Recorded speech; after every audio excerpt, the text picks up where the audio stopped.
Chapter 873. Your Majesty, you've finally come out. Ron saw the Queen of Spiders and did not panic. Instead, he laughed. I've been waiting for you for a long time. Human? The moment she saw Ron's face, Rose's delicate and beautiful face showed a trace of astonishment. What surprised her was Ron's strength. It was not easy for a human to become a god, but why did she feel that his strength was somewhat familiar? Her surprise only lasted for a moment before Rose's face darkened. She waved her hand to stop the crypt spiders that were about to pounce on Ron. She said coldly, "Tell me why you're here, human. I can't believe you're here to die. Of course, if you're willing, I don't mind lending you a hand. I haven't tasted a god in a long time." It would be strange if there was no reason for him to take such a huge risk to enter the spider forest. Rose was not stupid. She could roughly guess Ron's intentions. This was not the first time something like this had happened. She just did not know which side this human who had become a god represented. Female sign X. I like this kind of conversation. Ron's lips curled up slightly, and he stopped Shea and the others. My purpose is simple. I want to borrow your strength to take over the Forgotten City in the main plane of the undead, Hakan. I'll tell you directly. I want to form an alliance with you. Facing the Queen of Spiders, Ron skipped a lot of formalities and went straight to the point. Ha ha ha. Unexpectedly, Rose giggled when she heard this. Her face was full of mockery. I admire your straightforwardness, human, but… Rose tilted her head and looked at Ron, licking her lips greedily. I've heard the same words countless times, but none of them are new. Human, let me guess where you're from. Are you a lobbyist sent by the god of calamity, Fismai? Or a subordinate of the dreadlord Saruman? As soon as Lolth said this, Ron already knew that the god of calamity Fismai and the dreadlord Saruman had sent people to rope in the Spider Queen Lolth, but it seemed that they had all failed. Lolth was not interested at all. Ron shook his head. I don't represent any of them. I only represent myself. Oh! Now it was the Spider Queen Loltha's turn to be surprised. She frowned in displeasure. Are you playing with me? There's no need. Ron took a deep breath and took out the Calamity God's staff from behind him. He smiled and said, Your Majesty, take a look at this. Calamity God's staff? The moment she saw the Calamity Divine's staff, Rose's eyes widened. She was shocked and shrieked, You actually found it? Yes, Ron said calmly. From Rose's reaction, it seemed that Nicole wasn't lying. The Calamity God's staff was the symbol of the Calamity Army. It had an important meaning. With it, one could command millions of undead. This was also the reason why the god of calamity Fismai and the dreadlord Saruman had worked so hard to obtain it. Now it was time to see if the Calamity God's staff lived up to its name. Rose slowly calmed down. She carefully looked at Ron and the Calamity God's staff. How did you obtain it? Ron smiled and told her how he obtained the Calamity God's staff. He didn't even hide the fact that he had inherited the power of the Lich King. In fact, there was no need to hide it at this point. So that's how it is. Rose let out a long sigh. No wonder I felt a familiar power the moment you came in. So it was his divinity that merged with your soul. Everything makes sense now. At this moment, Rose waved her hand and dismissed the crypt spiders. Only Rose, Ron, Shea, Cronia, and Alice were left in the hall. The atmosphere eased slightly as both sides let go of their enmity. That's right. Ron narrowed his eyes. He knew that he had to strike while the iron was hot. So, Your Majesty has reconsidered our proposal? No. What surprised Ron and the others was that Rose refused without hesitation. Ever since the Scourge was defeated 100,000 years ago, I led my people and retreated here. Fortunately, those powerful fellows didn't find trouble with me in the past 100,000 years. All these years, Fismai and Saruman tried their best to rope me in, but I rejected them all. At this point, Rose looked meaningfully at Ron. Although you have inherited his power, but unfortunately you are not him. Your power is too far from his. You don't have the temperament and ability of a leader. Regretfully, I will not use the lives of my people to serve you. Although we are both in the undead plane, the matters of the undead have nothing to do with us crypt spiders. More than one person had said that Ron's power was too far from that of the Lich King, Hermes. Ron was well aware of this. The Lich King had left him a huge treasure trove. In reality, Ron had only obtained 2 or 3/10 of the treasure trove. He had inherited Hermes' divinity, but not all of the boundless energy of death. Ron, Shea, and Cronia looked at each other with dejected expressions. Only Alice stood there with an indifferent expression, as if this matter had nothing to do with her. You can leave. Spider Queen Rose sighed. Her beautiful eyes swept over Ron and the others. When she saw Alice with her wings spread out behind her back, she frowned slightly. For the sake of Hermes, I will not pursue your crimes of trespassing into the palace and killing my people. But don't mention the alliance again. We are very safe here. We have no interest in participating in the war of the undead. After she finished speaking, she no longer paid any attention to Ron and the others. She stepped forward with her 8 huge spider claws, turned around and left. As if a bucket of cold water had been poured over his head, Ron's blazing eyes turned into disappointment. He didn't think that his trip to the Spider Kingdom would end like this. The Calamity God's staff was indeed the symbol of the Scourge army, but he wasn't the Lich King. He didn't have the prestige of the Lich King. Just the Calamity God's staff alone wouldn't have been able to intimidate those brave and skilled subordinates of his. In the end, it still depended on strength. Wait, Your Majesty, Ron said unwillingly. Don't you care about your people at all? Are you willing to lead your people and hide in this spider forest forever? That's right, the spider forest is indeed a very safe fortress. But no matter how strong the fortress is, there will be a time when it will be breached. Your so-called safety now is only temporary. Any army that comes will flatten this place. A spider forest won't be able to stop the advance of a main army. The Scourge army. Ron took a step forward. His right hand was tightly clenched into a fist. His expression was full of excitement. Only by reviving the Scourge army of the past will we be able to guarantee our strength and safety. This isn't just for the undead. It's the same for all living things in the main plane. Ron. Rose stopped in her tracks. She turned around and said coldly, Of course, I hope to revive the Scourge army of the past. Unfortunately, you aren't him. You don't have the ability and prestige. Even with me, you won't be able to fight against any army from the main plane. I'm sorry, Ron. I can't let my people and I participate in a war that we will definitely lose. Unless what? Hearing this, Ron's eyes lit up. He knew that Rose had something else to say. Chapter 874. As soon as Lolth finished speaking, the atmosphere in the hall cooled down. Even the air was filled with a bone-chilling chill. Female Sign X. Loltha's spider-like body hung in the air. Her 8 huge legs were like sharp swords stuck into the ground. Killing intent gradually gathered on her beautiful face. What are you trying to do? Shea saw that the situation was bad. She held her long sword in front of Ron, but Ron waved his hand and stopped her. I understand. Ron took a deep breath and nodded. Holding the Calamity staff, Ron's expression became serious. He chanted softly, and a powerful aura of death spread throughout the hall. Not bad. Lolth nodded approvingly. Ron's strength was at least 20% of the Lich King's.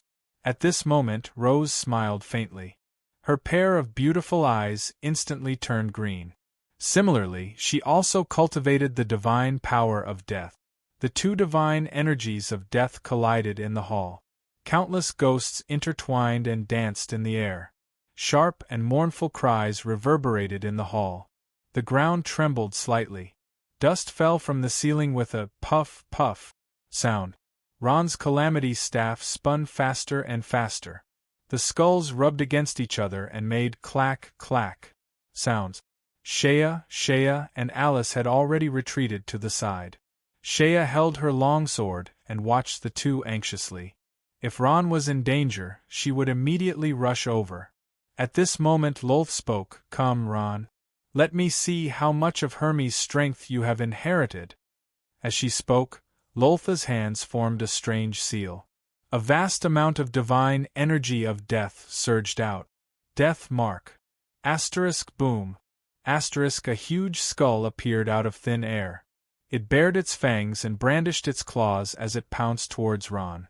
It was as if the god of death had descended. The most terrifying thing was that this death mark also carried a soul attack. "I won't disappoint you." Ron's lips curled into a smile, but it soon turned cold. Death spear. Asterisk boom. Asterisk with a loud sound, the two divine energies of death collided. The ground cracked like a spider web. Asterisk clang. Clanged asterisk. After a while, the tremors finally stopped. Countless rocks fell from the ceiling. Ron and Lolth also slowly withdrew their power. Seeing that Ron was fine, Shea and Cronia sighed in relief. Their tense nerves immediately relaxed. "How was it?" Ron's eyebrows slightly raised, and he asked. "Haha, that's a little out of my expectations." Rose smiled faintly, a trace of warmth appearing on her cold face. In her eyes, the flame that had been extinguished long ago once again burned fiercely. Rumble. Early the next morning, the entire spider forest began to tremble. It was as if mountains were collapsing. The ground began to sink. Countless towering trees were swallowed by the rolling debris. Ron, Shea, Cronia, Alice, and Lolth stood on a small hill and slowly watched the entire spider kingdom walk towards destruction. At this moment, Lolth had already withdrawn the 8 huge spider legs behind her and turned into an ordinary human beauty. She quietly watched the spider kingdom sink and turn into a lake. "Why did you destroy it?" At this moment, Alice finally could not help but ask. "You've already lived here for 100,000 years. So what?" Lolth turned around and smiled sweetly. Her gaze slowly moved upwards. Ron, Shea, Cronia, and Alice also turned around. Behind them were countless crypt spiders. There were at least tens of millions of them. From the moment I walked out of the Spider Kingdom, I had no intention of ever returning. Hakant District, Forgotten City. The battle had already been going on for 23 days. These days, the Holy Light Angel Corps had been attacking the city day and night. They were determined to take the Forgotten City, and the Orc Frostwolf Corps had no way out. They could only fight to the death. Both sides had suffered heavy casualties in this battle. It was not that Long had not thought of repairing the spatial gate, opening a path to the main plane of power, and mobilizing the main forces to fight the Holy Light Angel Corps. However, how could these actions be hidden from the angels flying in the sky? Both sides had fought near the spatial gate more than once. In the end, although the spatial gate was still in the hands of the orcs, it was almost destroyed. Long could only give up on this plan. This was the first clash between the Alliance of Justice and the Alliance of Evil since the First Planar War 100,000 years ago. With the Battle of the Forgotten City as the trigger, the curtains of the Second Planar War slowly opened. Long, dressed in full military attire, stood at the top of the city walls. The entire Forgotten City's walls had been destroyed beyond recognition. Even the armor on his body had been broken into pieces, leaving only a few pieces of broken armor hanging on his body. These days, he had led the orcs to break the Holy Light Angel Corps' attacks countless times. However, the Holy Light Angel Corps' tenacity was astonishing. They were still firmly rooted in the Forgotten City's position. Long slowly raised his gaze and saw that the ground below the Forgotten City's walls had been plowed. In the distance, he could faintly see a few angels. These bastards! Long could not help but curse. While he was cursing the angels, Long could not help but admire these powerful high-tier creatures. In these days of battle, he had completely witnessed the might of the angels. If he had not been the hero of the Frostwolf Corps this time, the forgotten city would have been broken through long ago. At this point in the battle, the orcs were at a complete disadvantage. The Holy Light Angel Corps was just too powerful. In the forgotten city, the orcs did not have many soldiers left. Faced with such a terrifying Holy Light Angel Corps, even the war god of the Bloodhoof Corps would not be able to do anything, right? Long silently thought to himself. When he thought of the angels descending from the sky, wave upon wave, Long's heart still palpitated with fear. On the ruined city walls, numerous black figures were busy. They were the undead who had been recruited by the orcs to participate in the defense of the city. They were not willing to be cannon fodder, but they were forced to do so by the orcs' giant axes. They had no choice but to tremble in fear. As soon as the angels appeared, they immediately cried and shrank back. These cowards! Don't they know that we orcs are fighting for them?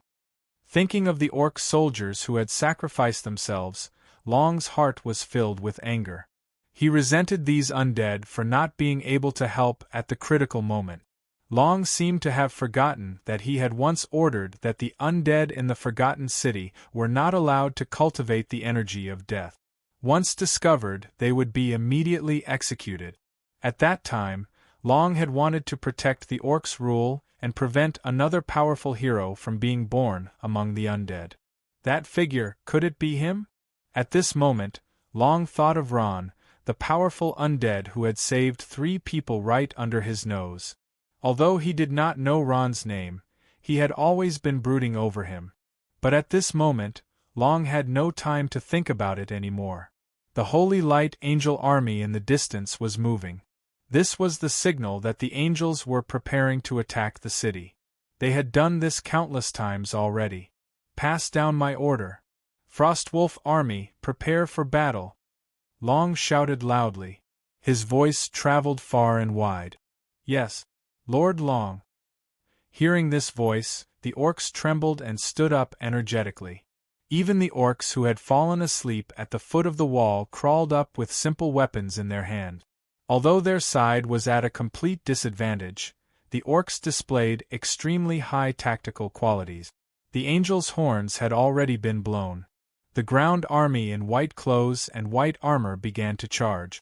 They marched in orderly steps towards the top of the forgotten city's walls like an unstoppable flood of steel.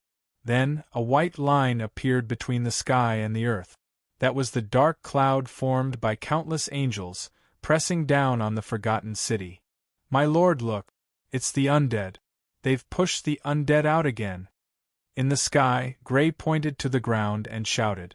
A large number of undead were pushed out from the top of the forgotten city's walls. They were crying and trembling. Some of them could not stop kneeling and begging for mercy. Haha, shameless orcs. They've pushed these pitiful creatures out to die again. Seeing this scene, John's face showed a helpless smile. The orcs had used this shameless tactic more than once. They used the undead as cannon fodder to deplete the Holy Light Angel army's magic power. But these weak undead were not even qualified to be cannon fodder. Kill them all. Don't be an eyesore. John said expressionlessly. Gray, I'll leave these guys to you. Yes, Lord John. Gray was overjoyed when he heard this. He had perfectly completed the mission of destroying the spatial door.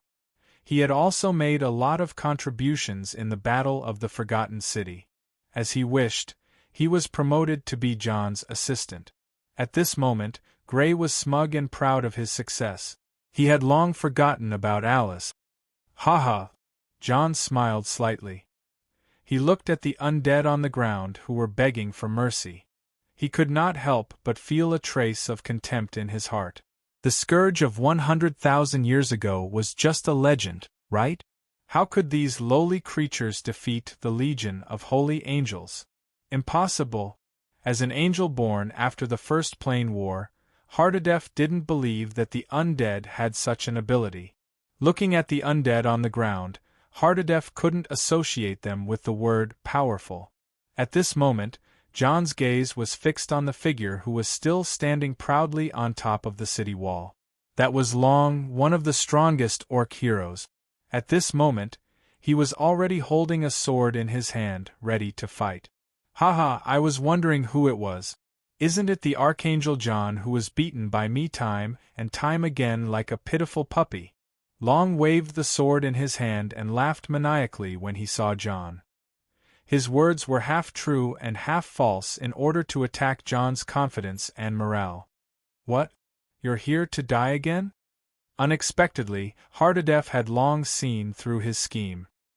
He laughed and said, "Your Excellency Long, the results have proven countless times that these little tricks of instigation are useless against our Holy Light Angel Corps. If you have the ability, then speak with your strength." "Very well." Seeing that his provocation had failed, Long did not mind. He waved the sword in his hand. "Then let's see, Archangel John. I hope your strength is as good as your mouth." Boom, bang bang. Bang bang bang, on top of the Forgotten City's city wall, two tall figures were crisscrossing. One was holding a two-handed sword, while the other was holding a one-handed sword and shield. The beast god's power and Guangming's divine power exploded at the same time. At this moment, the Holy Angel Legion had already broken into the city and started fighting the orc army in the city. The ground army was led by Grey and killed the cannon fodder-like undead at lightning speed. They quickly defeated the orc army and broke through the city gate. Then, a brutal street battle began. This time, the Holy Angel Legion had come out in full force. The Frostwolf Legion could not hold on any longer. Long's heart sank. This time, it seemed that the Forgotten City would not be able to be saved, and even he himself would, Lord Long, give up. "If you leave the Forgotten City, I'll let you live. How about it?" John saw that victory was within his grasp, and a long-lost smile finally appeared on his handsome face. "Go to hell." Long was infuriated. He swung the sword in his hand, using his actions to reject John's good intentions. "Stubborn bastard," John snorted coldly. The one-handed sword in his hand danced even faster, and he attacked Long like a storm. Rumble, rumble, rumble. At this moment, a strong tremor came from the distant horizon. It was accompanied by an intimidating aura. A terrifying aura enveloped everyone's hearts. "What's that sound?" Both Long and Hardedef were stunned for a moment. They immediately separated from each other and looked into the distance. They could see that on the horizon, a dense swarm of silhouettes was slowly appearing. These silhouettes were slowly crawling on the ground. They were the infamous crypt spiders of the undead plane. "What's that?" John did not recognize the crypt spiders, but the battle of the Forgotten City that he was determined to win had changed. A layer of haze covered his face. "It's the crypt spiders, the undead army. Damn it, where did this undead army come from?" Long said with a frown. He was not nervous about the arrival of these undead. To him, the undead were just a lowly, clumsy name. Swoosh! A tall war flag was suddenly raised in the midst of the crypt spiders. It fluttered irregularly in the wind. On the flag was embroidered a blood-red skull. Long and John's faces immediately changed. Chapter 875. Countless banners fluttered in the wind, forming a sea of blood. Millions of crypt spiders gathered below the Forgotten City, waiting for their queen's orders. Lolth led her spider army and finally arrived at the battlefield. Yen is not equal to female Sinek. The Spider Empress Lolth walked past the huge swarm of spiders and stood proudly on the battlefield. A light breeze blew her beautiful hair. Under the illumination of the morning sun, a delicate and beautiful face was revealed. Her emotionless eyes emitted a cold aura. "What's going on?" "It's the undead. The undead army is here. Oh my, there are so many undead. There must be millions of them, right?" The sudden arrival of the army caused the orcs and angels to stop fighting in the Forgotten City. They looked at the undead in shock. The undead in the Forgotten City also opened their mouths in shock. The crypt spiders had been separated from the undead for too long. Many of them had forgotten that they used to be a race under the undead. Crypt spiders, It's an army of crypt spiders. Has Lord Ron succeeded? A skinny old man wiped the corners of his eyes and looked outside the city in disbelief. He was the oak barrel wise man Laszlo. The scourge, it's the flag of the scourge. How is this possible? John's eyes flashed and he laughed coldly. That coward Fismai dares to interfere in the war between the orcs and angels? Is he tired of living? On the surface, Fismai was the ruler of the undead main plane and the leader of the scourge. However, in reality, Fismai had secretly sided with the Legion of Holy Angels and became their puppet. This was an open secret in the undead main plane. Because of this, Dreadlord Saruman and Spider Queen Lolth didn't care about him. They didn't recognize this guy who called himself the Divine Emperor of Calamity. Saruman's Plague Legion even clashed with Fismai's Scourge Legion many times. John naturally knew this, and this was why he dared to lead an army to attack the Forgotten City. He knew that Fismai wouldn't dare to interfere, but the Scourge army had come. "It's not Fismai," Long said in a low voice. His eyes were fixed on the beautiful figure that suddenly appeared in the group of crypt spiders. "What the hell, why is she here?" "Not Fismai." Hardadef frowned. If it wasn't Fismai, then where did this undead army come from? They were carrying the banner of the Scourge. "Looks like our battle has come to an end. These undead's target is the Forgotten City," Long said in a deep voice. Hardadef smiled disapprovingly. "Isn't it just undead? How dare these fellows strut around in front of my holy light angel corps?" In Johann's eyes, the undead were existences that couldn't even withstand a single blow. When he had attacked the Forgotten City, he had never considered the undead.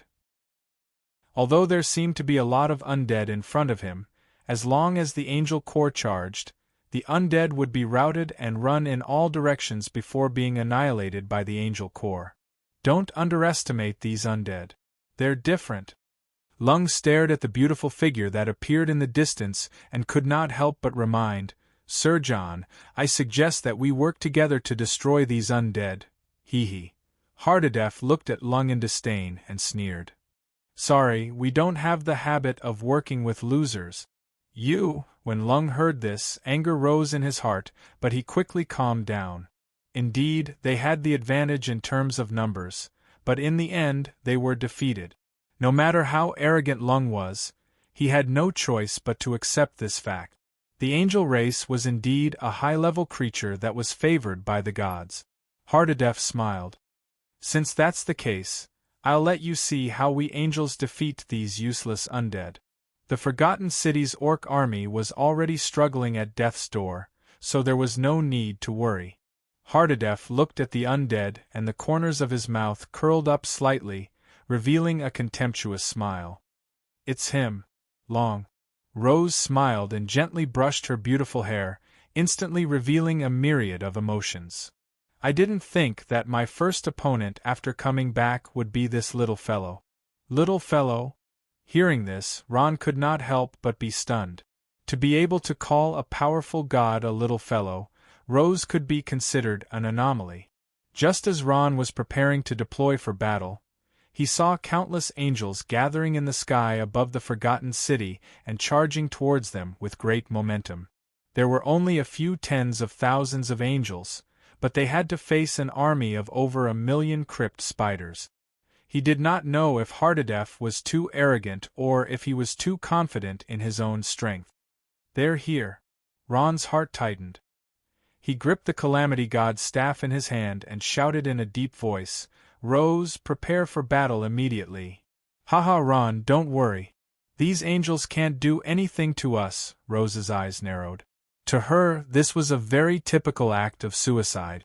As the Calamity Army's strength was at its peak 100,000 years ago, she did not put these tens of thousands of angels in her eyes at all. Closer. Closer and closer. Ron's breathing became hurried. When he left the Forgotten City, he had personally witnessed the might of the Holy Light Angel Army. These angels were individually powerful and had great teamwork.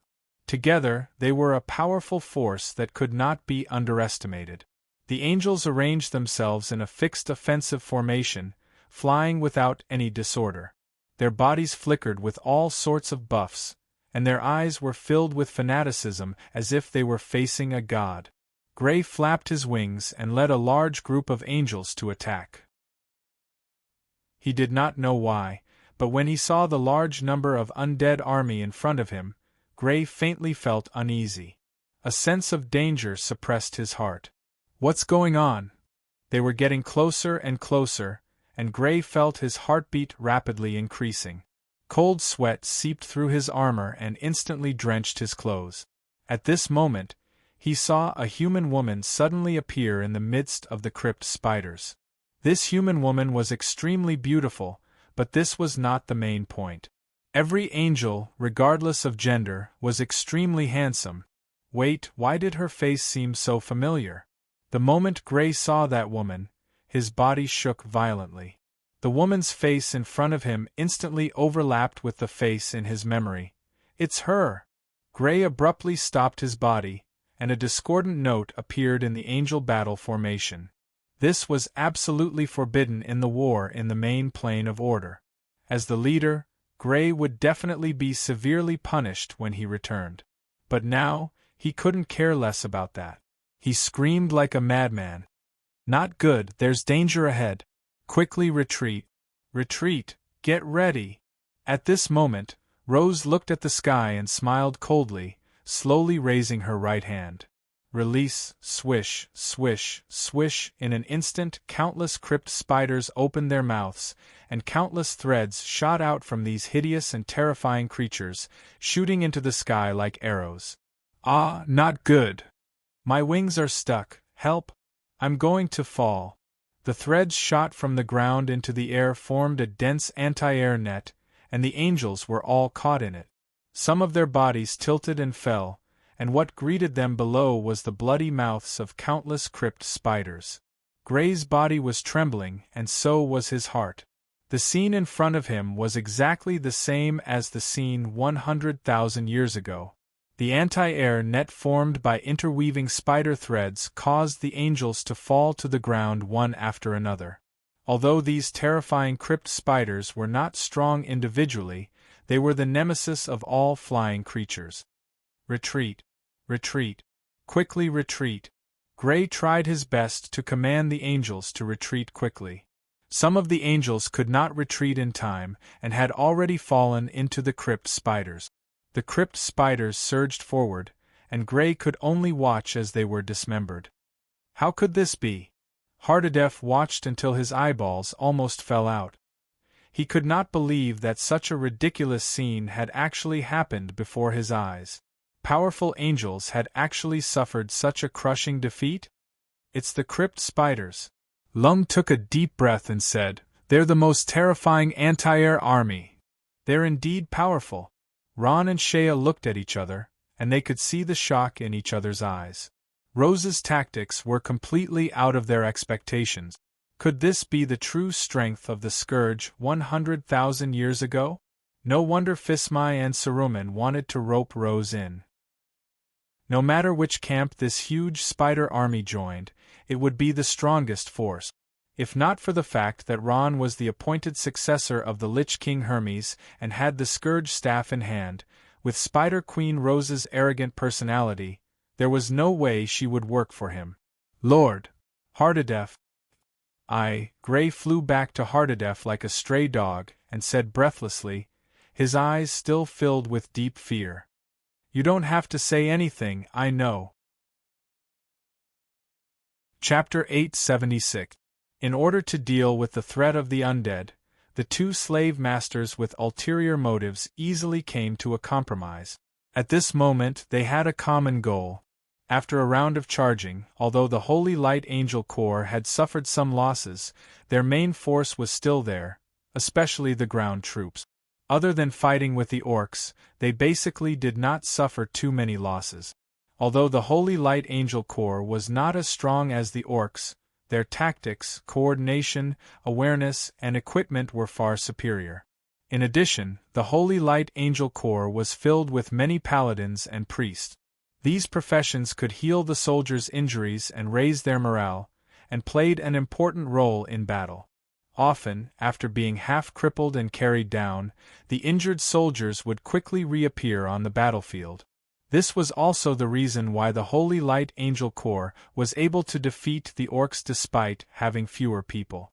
If the undead army had not appeared, the Holy Light Angel Corps would have defeated the Frostwolf Corps and taken over the Forgotten City without any suspense. Ron's appearance did not cause John to panic. The Holy Light Angel Corps also quickly calmed down after a round of rest, although more than half of them had died. Immediately after, countless halos and healing lights lit up in an orderly manner, showing the high level of tactical quality. Long stood at the top of the city walls with a complicated look on his face. As the true controller of the Forgotten City, he was not willing to hand it over to the angels or the undead.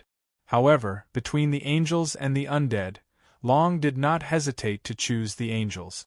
The reason was simple: he did not want to see a powerful scourge army appear. Especially after Ron saw the Spider Queen Lolth. From 100,000 years ago, he deeply understood how terrifying Lolth was. The Holy Light Angel Corps led by John was also on guard. Now, he also knew that the undead army in front of him was different from the ones before.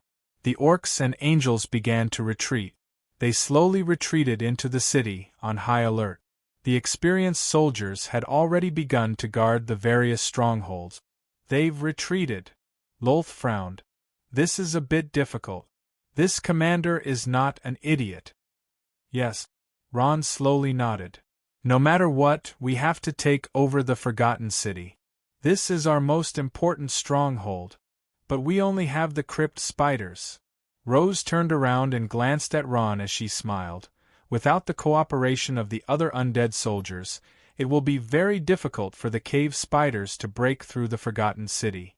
Even if they could, they would have to pay a great price. In the end, the crypt spiders' combat power was still too weak. Even a Godrealm Crypt Spider King was not much stronger than an ordinary Godrealm powerhouse. I can charge at the front. Shea waved her knight's sword and said, "The crypt spiders can just follow behind me." Rose smiled faintly, but did not reply. At this moment, Alice, who had been silent this entire time, suddenly said, "Actually, there's no need to worry too much. According to what I know, after so many days of fighting, the orcs have been almost completely crippled, and the Angel Corps have suffered great losses. We have a good chance of taking down the Forgotten City." Rose glanced at Ron. Her eyes were filled with surprise, but she didn't say anything. Ron also looked at Alice curiously. Although he had saved her from Long's hands, she had betrayed the Angel Corps for this? Alice's face was expressionless. The sword in her hand was very clear. At this moment, her eyes narrowed. She saw a familiar figure, Gray. Alice's face revealed a cold smile. Before the great battle, the atmosphere was somewhat stifling. The air was also filled with a suffocating smell. "Prepare to attack. We can't just wait." Rose smiled faintly. Her eyes were filled with impatience. "Okay." Ron nodded and then began to chant in a low voice. Not long after, countless skeletons, ghouls, gargoyles, terror knights, abyssal skeletal dragons, frost dragons, skeleton monarchs, and other undead creatures were summoned. "Kill!" At Shea's command, the nightmare beast under her rushed out like a whirlwind and charged. Countless blood-red skeleton war flags fluttered in the wind. Soaring murderous intent pressed towards the Forgotten City.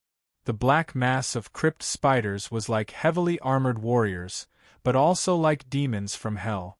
They let out strange cries, and disgusting saliva flowed out of their mouth.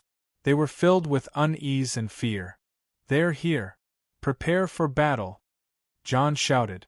The ground troops of the Angel Corps gathered. Every one of them was wearing gorgeous heavy armor. A sun was engraved on their thick shields. This was the symbol of the Angel Corps.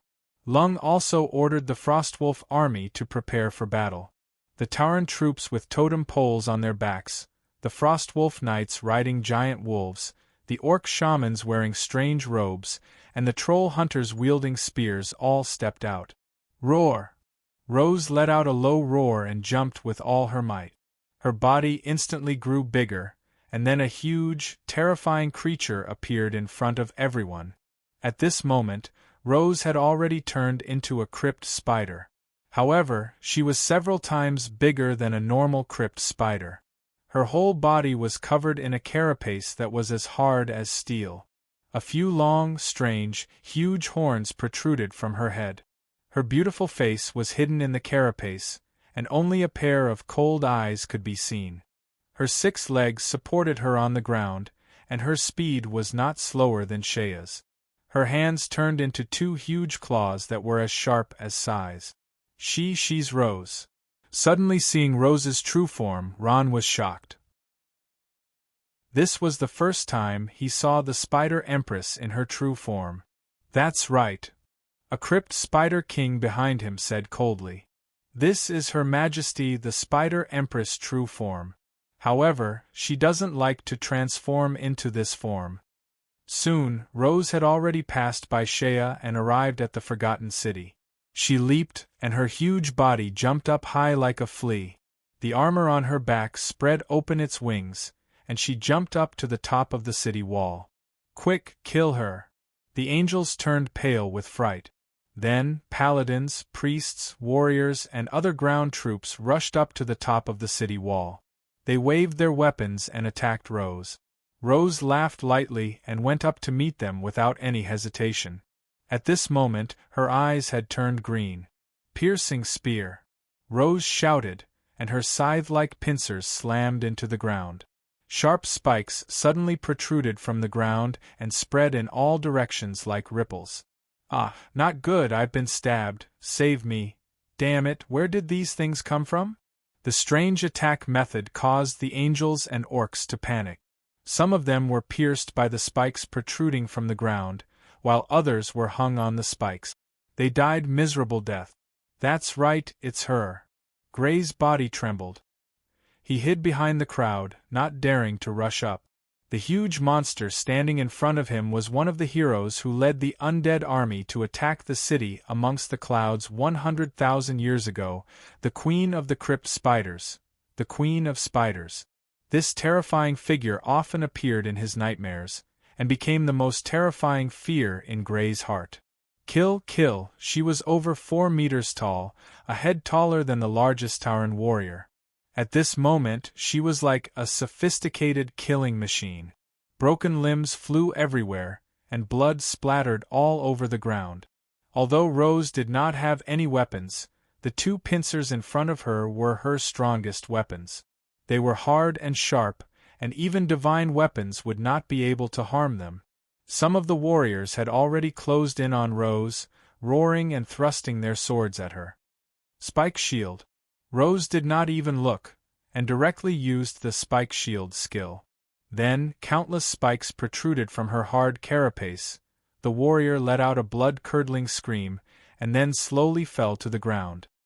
His eyes were wide open, and he died with everlasting regret. Long live! Long live! The crypt spiders that covered the mountains and plains roared, forming a huge sound wave, cheering for their queen. Then, they increased their attack. These ugly creatures with 6 hind legs and 2 pincers clung to the city walls like ants. They climbed up the walls as if they were flat ground. All of this made Shea and Cronia feel incomparably shocked. This was the first time they saw the Scourge's attack style 100,000 years ago. She's even stronger than I imagined. Cronia's eyes were filled with fear, and also a trace of reverence. This is the Queen of Spiders' true strength? Shea took a deep breath and said, "It seems that she was holding back on us. If it wasn't for the sake of the Lich King, that's right." Thinking of this, Cronia's heart could not help but tremble. If Ron did not have the Scourge staff, or if he had received the Lich King's inheritance, who knew what this terrifying Queen of Spiders would have done? She was powerful, arrogant, insufferably arrogant, and did not have any scruples. Apart from the Lich King, it would be hard to find a second person who could suppress her. Ron, who was observing from the side, was also inwardly alarmed. What he had released was a terrifying killing machine. Kill! Kill these crypt spiders! Don't let them climb up! At this moment, the angel army and orcs defending the Forgotten City had already started fighting with the crypt spiders. They put aside their grudges, and poured all of their anger and remaining magic skills on these ugly creatures that had suddenly appeared. Ha! Blood! So much blood! The smell of slaughter really makes me miss it. Lolth went on a killing spree on the city walls, releasing the killing intent that she had suppressed for 100,000 years. Corpses littered the ground around her. There were orcs, angels, and some who had not died. They were curled up on the ground, moaning, and the atmosphere of fear continued to spread. 100,000 years ago, when Lolth pledged her loyalty to the Lich King and the Scourge army, she was synonymous with the Grim Reaper. She was cruel, bloodthirsty, and under that beautiful appearance was a cold heart. Although her strength was about the same as the Dreadlord Saruman's, she was far more terrifying. Lolth, who was eating an angel's leg, suddenly felt a sense of danger. She suddenly raised the pincer in her hand. Boom! With a loud sound, 2 waves of divine power erupted without restraint. A circular depression formed on top of the city walls, and it was spreading in all directions. It's you. Lolth focused her gaze. In front of her was a orc who was not very tall, and an angel whom she did not recognize. Both of them had godlike strength. Yo, when did the orcs and angels form an alliance? Why didn't I know about it? The Queen of Spiders squinted her eyes, and stared at the two with vigilance. This is something worth celebrating. Why didn't you inform me? Queen of Spiders. Long held a long sword in his hand, and stood proudly in front of Lolth. He said coldly, although I don't know why you left the spider forest, this was not a wise choice. More accurately, you shouldn't have gotten involved in this mess. Lord Long and I have no alliance. Chapter 877.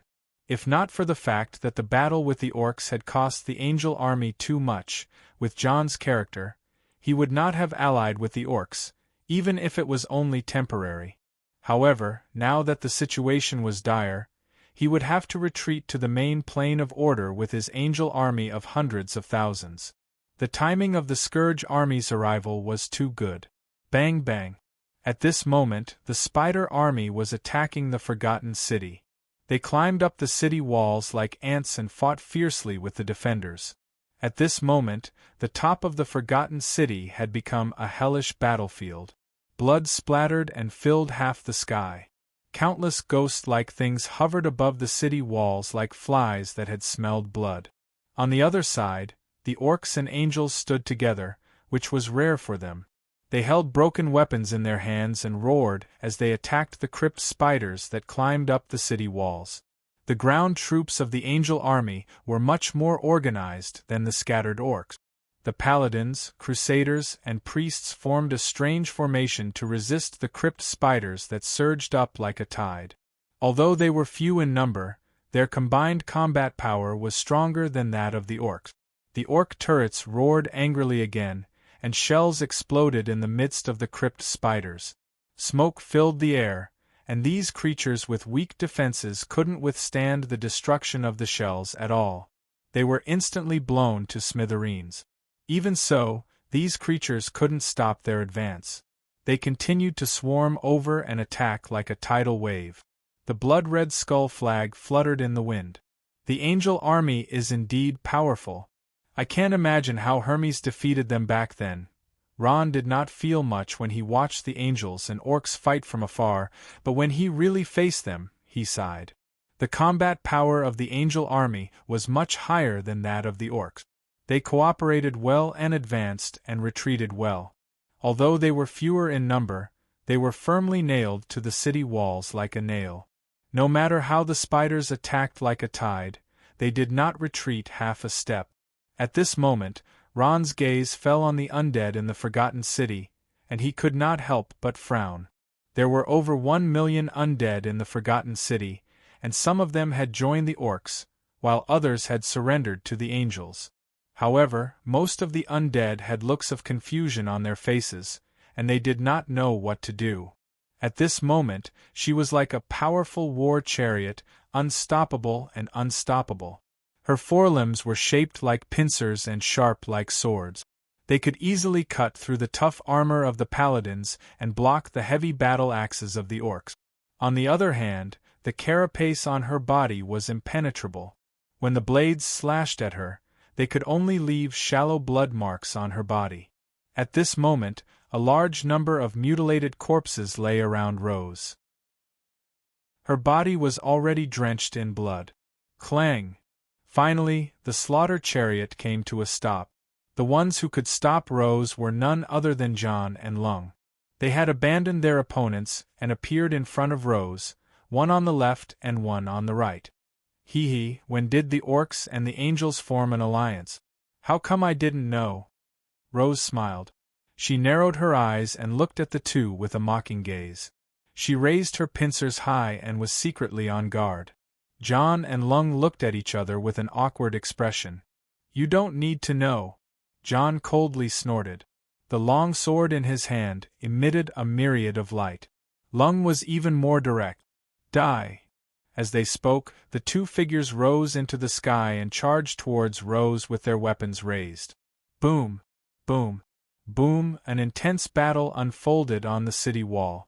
The orc god's power, Guangming's power, and the death god's power collided with each other, creating huge sparks. The entire forgotten city shook, and the terrifying aura in the air made people tremble. In the blink of an eye, the two had already exchanged over 100 blows. Each of their moves contained a powerful divine power that surged on the city wall like a tidal wave. Rose was fighting 1 against 2. In the beginning, she could still hold on for a few blows, but gradually she was at a disadvantage. I was careless. These two are really difficult to deal with. Drops of sweat appeared on Rose's forehead. At this moment, she glanced over and saw Ron's figure. She was delighted. Ron, if you don't come and help me, I'm afraid I'll die here. Hearing this voice, Ron, who was summoning undead creatures to fight, could not help but be startled. He turned around and saw the Spider Queen Rose fighting against Long and John. Although she was powerful, under the combined suppression of the two, she was beaten back repeatedly. Ron. Hearing this voice, Lung turned around and met Ron's gaze. It's you. Lung was shocked. He recognized that this was the human who had exchanged blows with him. Ron stood quietly in the air and coldly looked at the other party. In order to deal with us, you orcs actually formed an alliance with the angels. This is the disgrace of the demon faction. So what? Long clenched his teeth. You undead have occupied such a vast land and have such rich black crystal ores, but you can't use them to your fullest potential.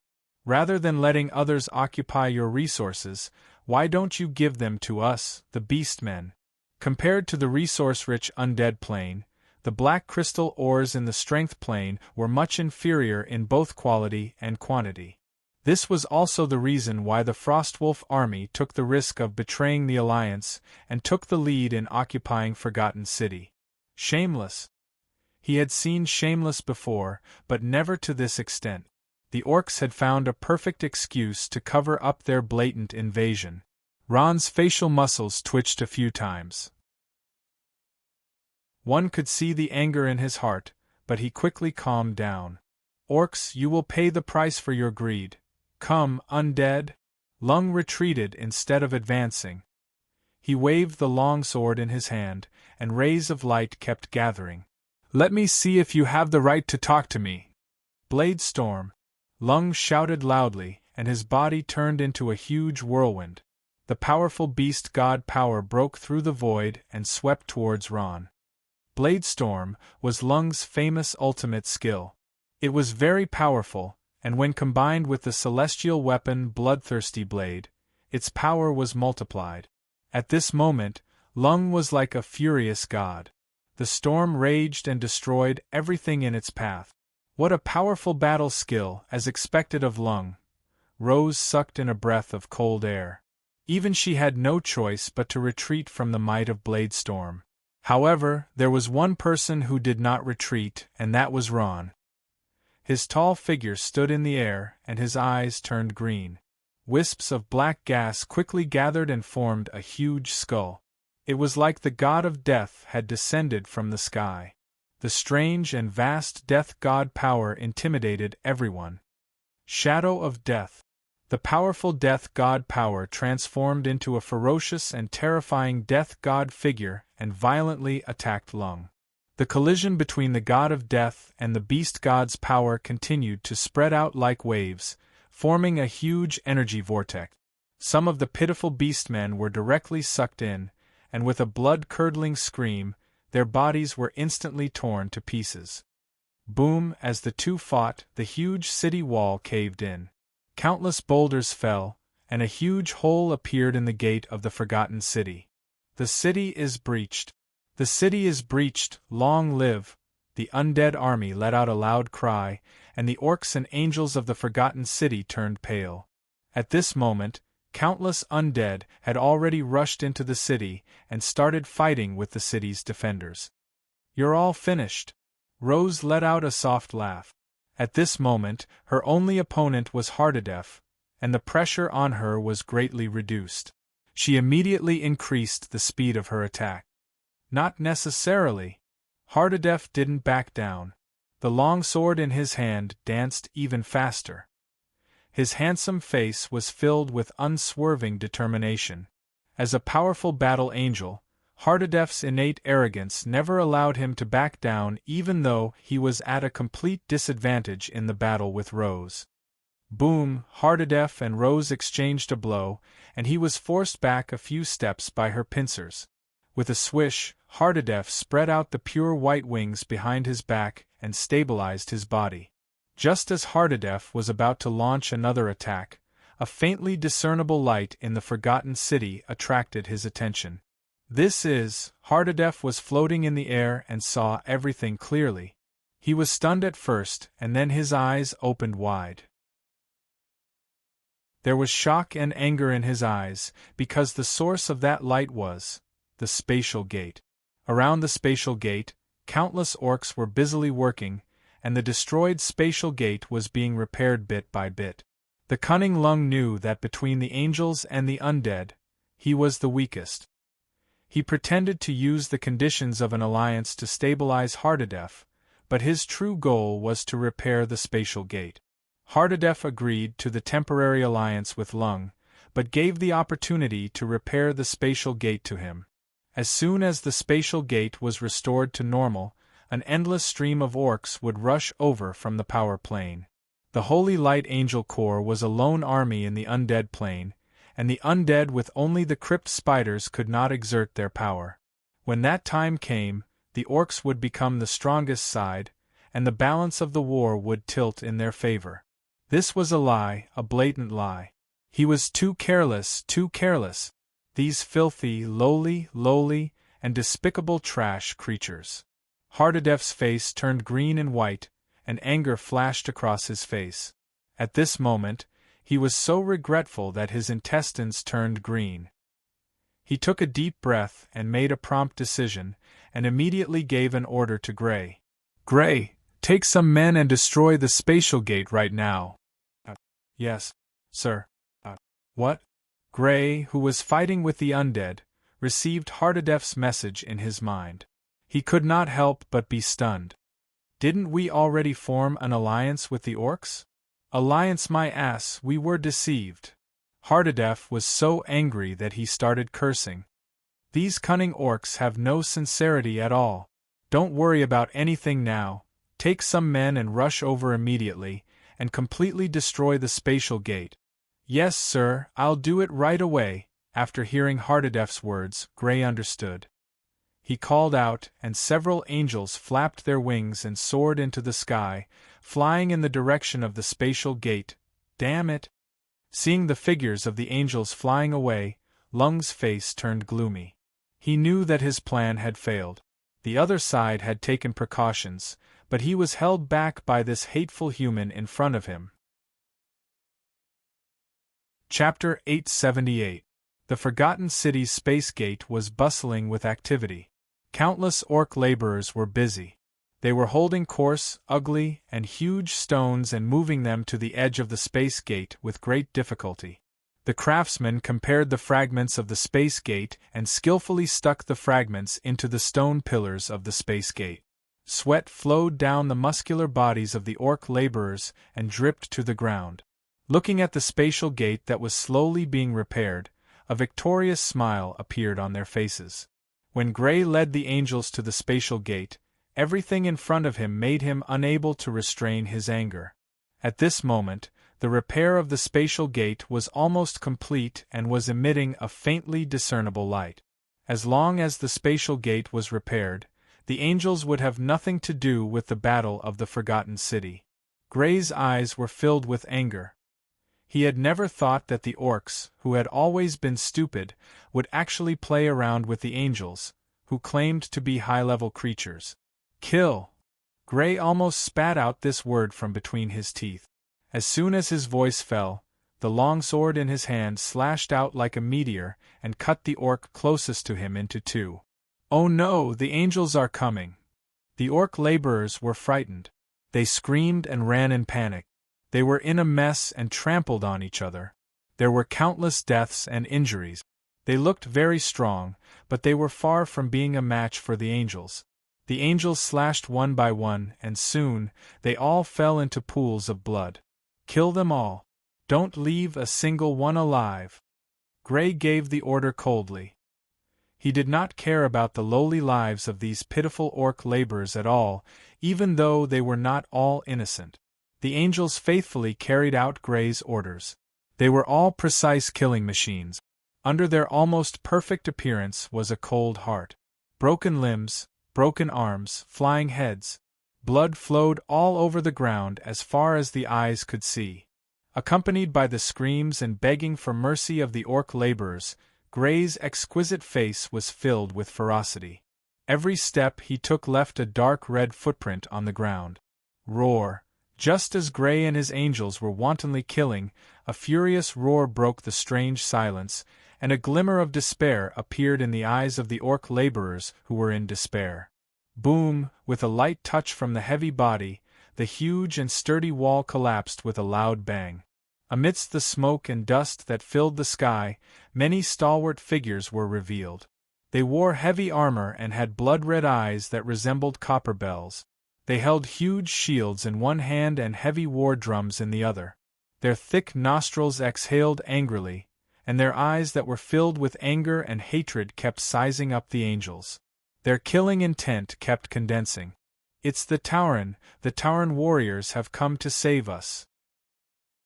As one of the most powerful soldiers among the orcs, the appearance of the Tauren warriors calmed the panicked atmosphere.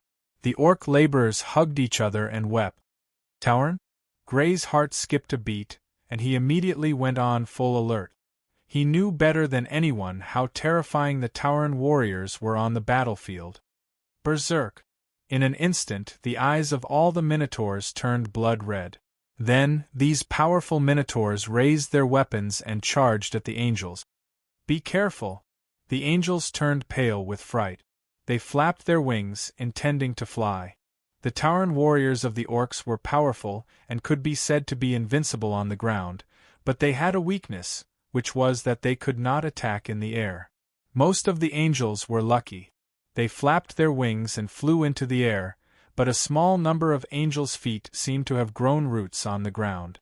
They could not fly at all. Their bodies trembled, and their delicate faces were filled with extreme fear. They had been hit by the Tauren warriors' eyes of fear. This was a powerful mental attack that caused the other party to be unable to move due to fear. Bang! The Tauren warriors crashed into the angels. The angels who could not dodge in time were thrown out like kites with their strings cut. When they landed on the ground, they were no longer in human form. These guys, their strength is really too terrifying. Gray, who was flying in the air, thought with lingering fear. At this moment, his eyes were filled with fear. He could only watch helplessly as his companions were crushed into meat paste. The strength of the Tauren warriors was evident. Even the powerful angels could not gain the slightest advantage in front of the Tauren warriors in terms of strength. Lord Grey, what do we do now?" an angel beside him asked. At this moment, his teeth were chattering. The Tauren warriors below let out angry roars. Even though they knew that the other party would not fly up, they were still scared witless. Grey took a deep breath and forcefully suppressed the fear in his heart. After thinking for a moment, he resolutely replied, "No matter what, we have to stop them from repairing the spatial gate. This is Lord Hardedef's order." Yes, Lord Grey. Perhaps due to Grey's influence, the angels gradually calmed down. Their fearful expressions slowly returned to solemnity. They raised the longswords in their hands. "For the glory of the gods! Kill!" the angels angrily roared and turned into streams of light, suddenly rushing down, a mountain of corpses, a sea of blood. The angels of the Holy Light Angel Corps dauntlessly charged at the spatial gate. Unfortunately, they were beaten back again and again by the Tauren warriors. The totem poles on the backs of the Tauren warriors were already bright red. Both sides had already used all their strength and would not rest until one of them died. The orcs had the advantage. As an endless stream of Tauren warriors poured out of the city, Grey and his angel corps were heavily surrounded. Even though they were the army closest to the spatial gate in the Holy Light Angel Corps, every step forward was abnormally difficult. They paid the price of blood and even their lives. With the hard work of the orcs, the repair of the spatial gate was carried out in an orderly manner. In Forgotten City, the light was getting brighter and brighter. The situation was getting worse and worse. Grey became anxious. He seemed to see the heavy black shadows behind the spatial gate.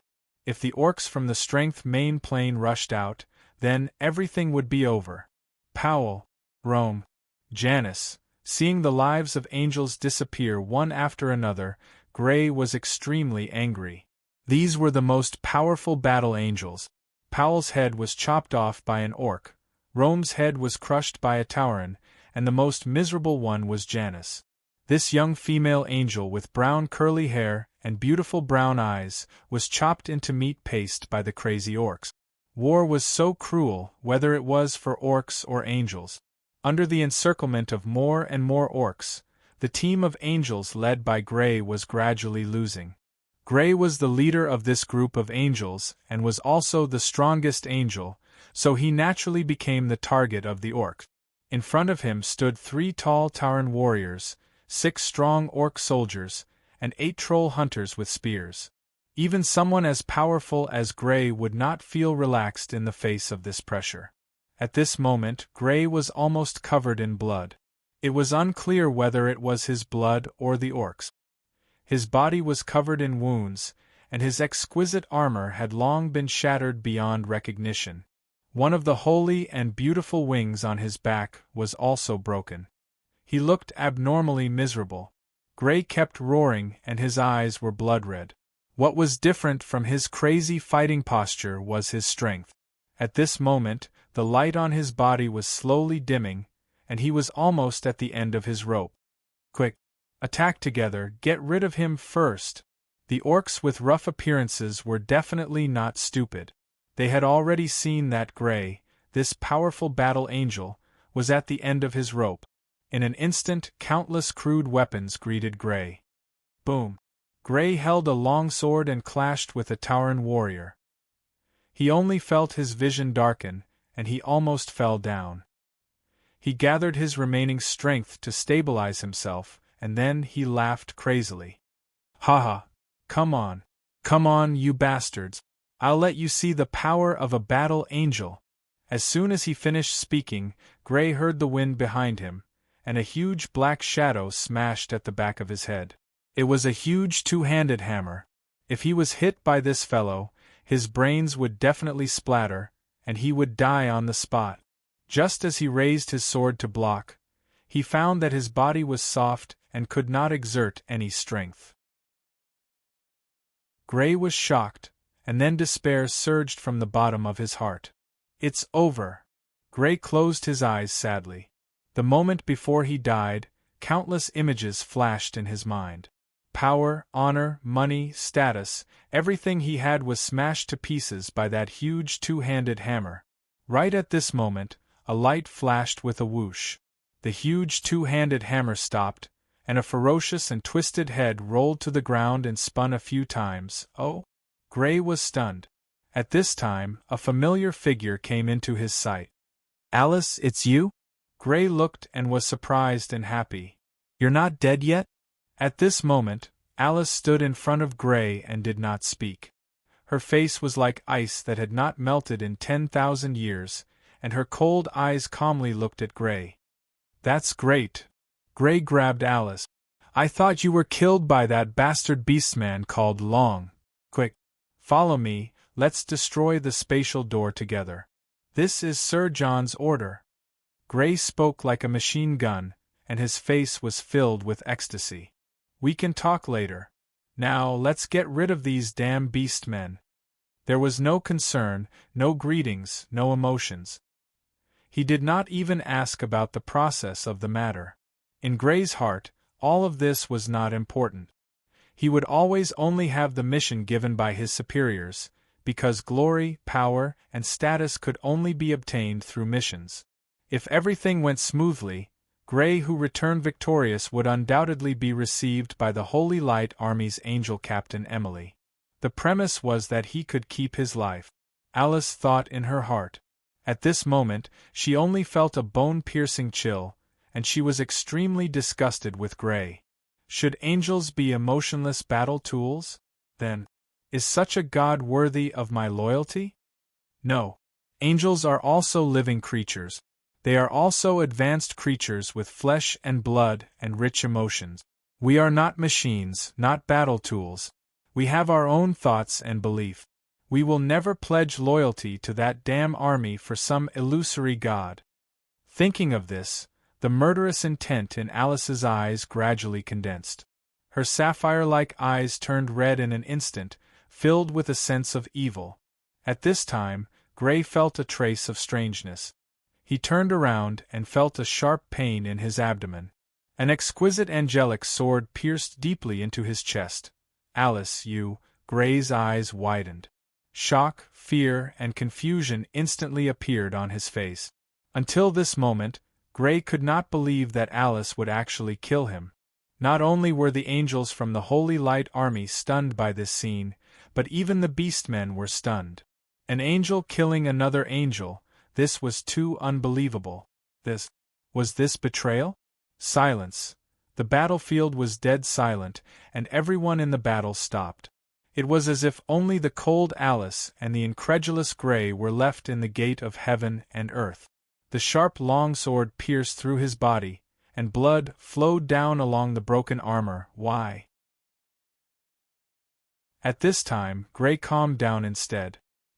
His eyes were fixed on Alice as he asked softly.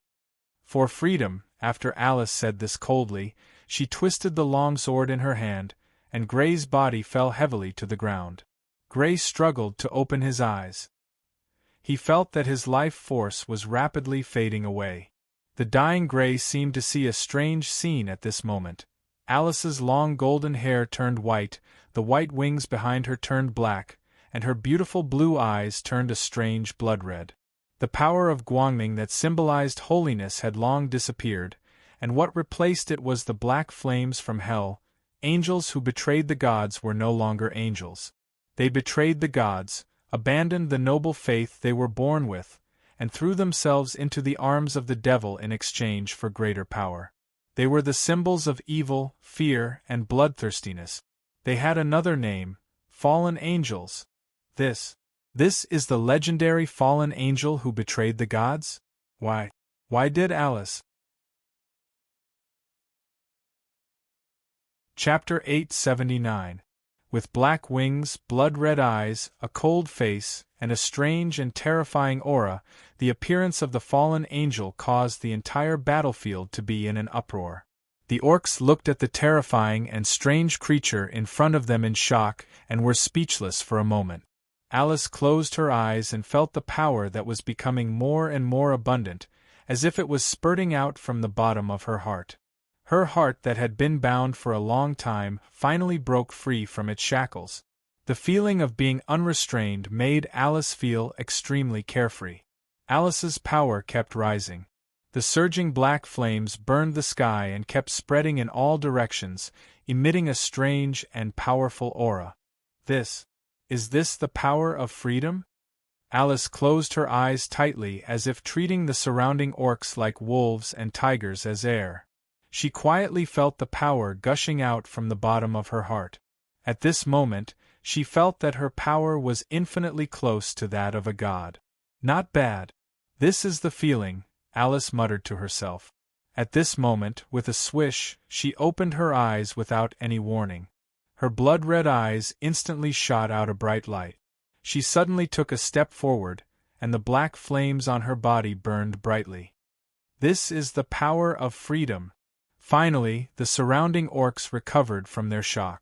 They seemed to realize that this strange fellow in front of them was also their enemy. Roar, kill! Kill her! An orc soldier raised his axe and roared. The rest of the orcs swarmed forward and charged at Alice with all sorts of weapons in their hand. A disdainful smile appeared on Alice's face.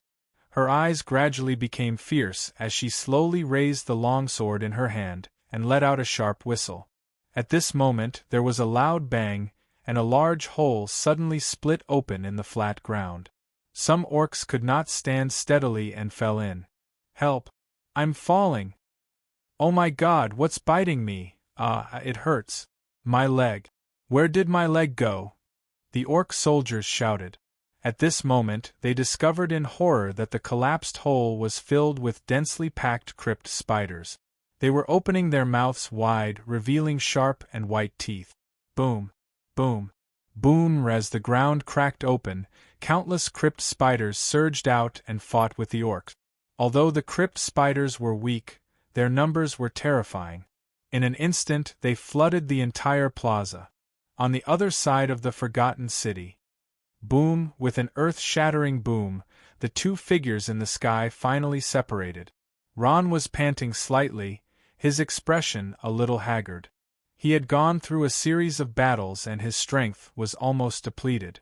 Compared to Ron, who had suddenly appeared, he was slightly inferior. Who are you? Human, tell me your name. Long, who was fighting with Ron, stopped and asked coldly. I'm Ron. Ron paused for a moment, smiled, and waved the Calamity God's staff in his hand. And the new Lich King. Lich King? Long's body trembled when he heard this. His mouth opened slightly in surprise, but he quickly returned to normal. So that's how it is. No wonder your strength feels so familiar, even though you're far inferior to him. Long paused. So, your goal is to take back the Forgotten City? No. Ron coldly interrupted him. Not just the Forgotten City, I want to take back everything. Take back everything that belongs to the undead. Lung furrowed his brows and then his eyes glowed. He stared coldly at Ron, and an intense killing intent poured out of him without restraint. Ron fearlessly looked back at Long, but the skull of the Calamity God's staff in his hand spun faster and faster. At that moment, the center of the Forgotten City suddenly flashed, following which a massive explosion sounded out. Following this, a blue light shot into the sky, forming a gigantic pillar of light in the air. The Spatial Gate. Ron looked in the direction of the Spatial Gate in the center of the Forgotten City and let out a long sigh, a hint of joy appearing on his face. Alice has completed her mission well. The Spatial Gate was finally destroyed. It was completely and unreservedly destroyed. All of this also announced the end of the orcs' rule in the undead main plane. The Forgotten City, one of the largest undead castellans in the undead main plane, had finally returned to the hands of the undead. Long's back was facing the Spatial Gate. He didn't even look back at the blue pillar of light that soared into the sky. His face was terrifyingly calm, as if he had already expected all of this. He only quietly stared at Ron, not saying a word for a long time. It's all over. At this moment, Long let out a long sigh, looking as if he had aged more than 10 years in an instant. The killing intent in his eyes dimmed. I have to say, congratulations, Ron, you've won. Destroying the spatial gate, forming an alliance with the Spider Queen Lolth, and taking advantage of the fact that the orcs and angels were both heavily injured to lead the army back, securing victory in one fell swoop. With the situation as it was, there was no turning back, so Long didn't say anything more. Ron's heart trembled. You're leaving? There's no point in staying any longer. Long smiled faintly and looked deeply at Ron. He took out something from his bosom and calmly tore it open. It was a spatial scroll. After it was torn open, a light blue spatial energy instantly enveloped Long. Ron didn't stop him. He silently watched as Long's figure slowly disappeared from the light. He knew that he had won. Why do you orcs want to occupy the place of the undead? Is it just for the sake of black crystal coins? As Long's figure was about to disappear, Ron finally couldn't help but ask this question. Long glanced at Ron with a hint of surprise in his eyes. He smiled coldly and gave an answer that Ron didn't quite understand, but he would never forget. Orcs will never be slaves. Chapter 880. The undead army had completely surged into the Forgotten City. In the city, they were engaged in a great battle with the orcs and the remnants of the angel army. Due to Long's departure, the orcs surrendered to the Scourge army one after another. Only the Holy Light Angel army was still stubbornly resisting. However, at this moment, they had already been divided and surrounded by the Scourge army. Defeat was only a matter of time. Blood. Everywhere one could see was blood. It was a sea of blood. At this point in the war, the entire Forgotten City had become a hellish battlefield. John was already surrounded in a small corner of the Forgotten City. Around him, in front of him, in the air, there were enemies everywhere. There were only a few angels around him. At this moment, John looked as if he had been fished out of a pool of blood. After the fierce battle with Long and Rose, he looked rather miserable. His armor, which was exquisitely carved with patterns, was shattered beyond recognition. His golden wings were also stained with blood. However, his body was still upright, and his whole body exuded an unparalleled fighting spirit. The combat power of the undead soldiers was not strong. The combat power of 10 undead soldiers could not compare to that of a soldier from the main plane of order. However, at this time and place there were too many undead soldiers. Even if the summoned undead creatures were not included, their numbers were 10 times more than theirs. Even if John was as powerful as a god, he could not contend against the Scourge army. Moreover, there was still Rose holding them back. At this moment, an enormous abomination suddenly appeared from the side. It held a huge long sword in its hand and viciously slashed at the defenseless John. John let out a scream. He turned around abruptly. His handsome face was ferocious and ferocious. Holy light illumination. John raised the long sword in his hand high. A dazzling light was released from the tip of the sword and spread in all directions. Boom! The light burned fiercely like flames. All the undead creatures around were turned into ashes. The abomination that had attacked John earlier was burned until only its skeleton was left. It staggered and fell to the ground. Even if the power of a god was already at the end of its power, it was not something that ordinary small fries could blaspheme. Lord John, just as John was heaving a sigh of relief, he heard a voice by his ear. It was an angel covered in blood. He was panting as he said to him, Lord John, quickly retreat. We can't hold on any longer. Retreat? Hardadef was stunned. This was a word that couldn't be found in his dictionary, and it sounded so foreign and ear-piercing. The high and mighty angel race, who stood at the pinnacle of the main plane, was also defeated.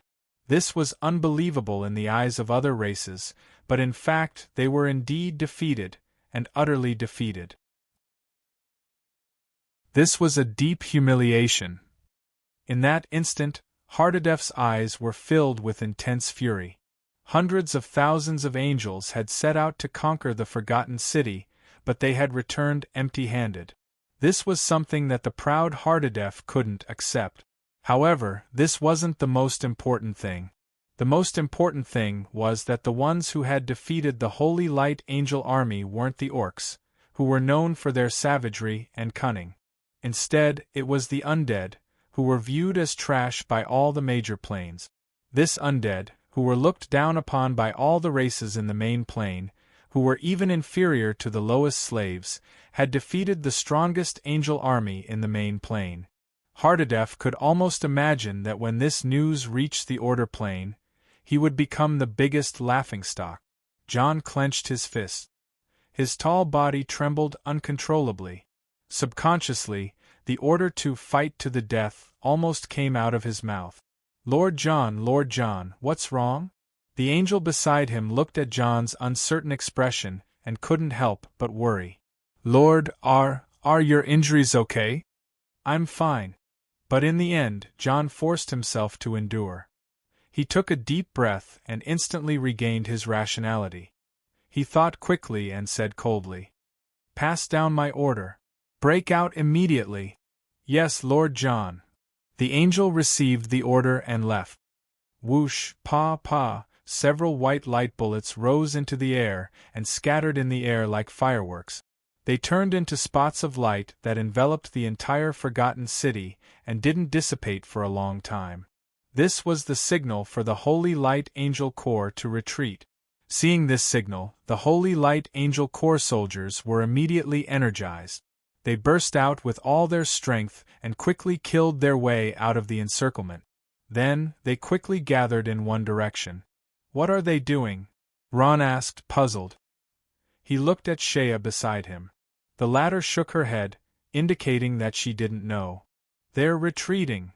At this moment, Rose slowly walked closer. At this moment, she had already returned to her human appearance. She was elegant and arrogant. It was almost impossible to associate her with the huge monster in heavy armor from before. "Retreating?" Ron's eyebrows twitched. "Should we pursue?" "No." Rose shook her head. "We don't have the ability to stop them. We'll only increase the number of casualties in vain." Before Ron could say anything, the Holy Light Angel Corps had already gathered their troop. Despite going through a series of fierce battles, the Holy Light Angel Corps, from the angels to the ordinary soldiers, still maintained a vigorous fighting spirit. They maintained a tight battle formation, with the warriors and knights on the periphery and the archers and priests in the middle. They slowly and neatly withdrew in an orderly manner. At this moment, Ron understood that Rose's decision was correct. Even if they launched an attack now, it wouldn't have any effect. He had to admit that his experience on the battlefield and his judgment of the situation were far inferior to Rose's. John led the angel army out of the city, and only after seeing that the undead did not chase after them did he relax. Before leaving, he looked at the Forgotten City that had brought him humiliation and failure, and he clenched his fists tightly. "I will definitely return. Undead." Chapter 881.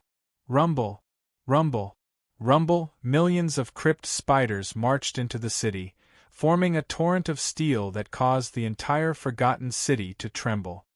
So this is the Forgotten City. Ron stood on top of the city wall, quietly looking down at the devastated city that had gone through a series of battles. His heart was filled with emotion. He had returned once again, but unlike last time, this time he appeared in the Forgotten City as a conqueror. Ron could even see the expressions of the residents through the thick city wall. Their faces were filled with unease and fear, especially the orcs in the city. Although Ron had retreated, he had left behind more than 10 orcs that were good at fighting, as well as the hundreds of thousands of orc residents in the Forgotten City. Some of the orcs had lived here since the Frost Wolf Corps occupied the Forgotten City, and some had even reproduced for several generations.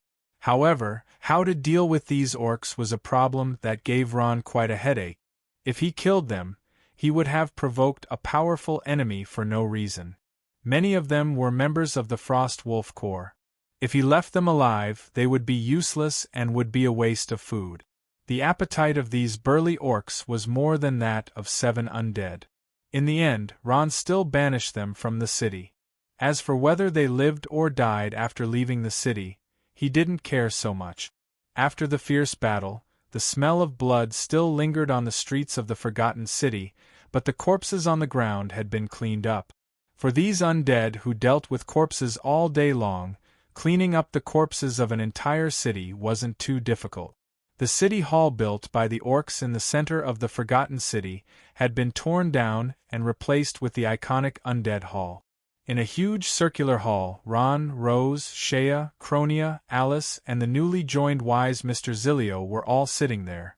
They had to face the problem of how to seize control of the forgotten city and how to control the entire Hawkant district. Cronia knew the Hawkant district like the back of her hand. She was the leader of the Shadow Thieves and had an all-pervasive intelligence network.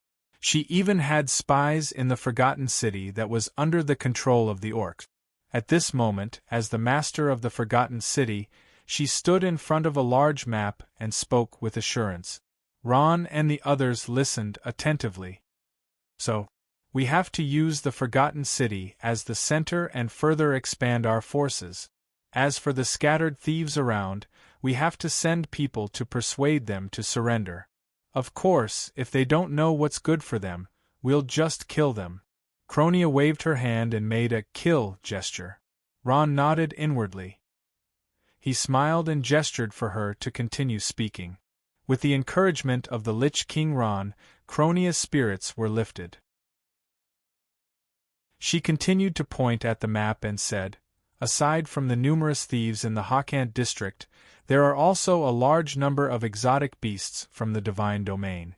They are distributed here, here, here." Cronia pointed at a few places. Ron looked and saw that the places Cronia pointed at were basically places of death, where humans rarely tread. It was not surprising that there were exotic beasts living there. "Are there any divine beasts?" Ron asked at this moment. "Yes." Cronia hesitated for a moment. "However, we don't have accurate information on their exact locations. After all, no one dares to enter the territory of divine beasts. Those who enter all die. Although the information isn't accurate, we have a rough idea that it's here and here." Cronia pointed at the top of the map and said, "2 divine beasts." Ron took a deep breath. Divine tier exotic beasts lived alone. Since Cronia had pointed to 2 places, it meant that there were 2 of them. Luckily, there aren't many of them. Ron scratched his head and looked at the Spider Queen Lolth. "1 each? No problem." Lolth agreed with a smile.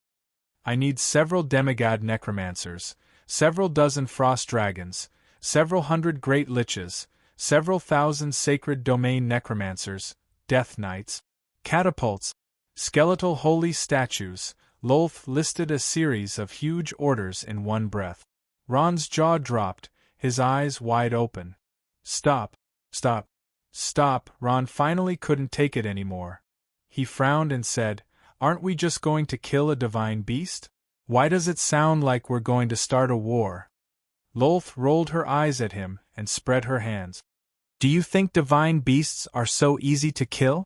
I'm not like you necromancers who can summon a bunch of undead creatures with a single incantation. I can't just bring my spider army, right? They won't be able to last a single round in front of divine strength. Without the cooperation of powerful troops, the cave spiders will only be sending themselves to their deaths. Even so, you can't bring so many troops. If you do that, the entire Forgotten City's military strength will basically be empty." Ron smiled embarrassedly. "Moreover, I don't have that many troops to allocate to you. Black crystal coins are enough. Isn't this the reason why we seized the Forgotten City?" Lolth smiled and said, "Immediately start building undead buildings. Troops, equipment, money, you can have as much as you want. Black crystal coins, huh? Ron thought for a moment. Before he could reply, he heard the door of the Hall of the Dead being slammed open with a bang. White rushed in, his face terrifyingly pale. Lord Lich King. Not good. I just found the warehouse of black crystal coins, discovered. There isn't even a single black crystal coin left. What? Everyone in the hall stood up in shock when they heard this. There isn't even a single black crystal coin left? Damned beastmen. Cronia was the first to understand and cursed in a low voice. It turned out that when the Battle of the Forgotten City was about to start, Long had already transported away all the black crystal coins in the Forgotten City, leaving behind an empty city for Ron. From Long's point of view, such a move wasn't strange.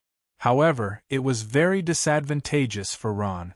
Although the black crystal mine was still there, some plans had to be put aside for the time being. That's it, Ron said helplessly. We'll first build the ghost mines and wait until we have enough black crystal coins before proceeding with the next step of the plan. At the same time, on the other side of the Undead Plain, the Torata district located in the south was a famous land of plague.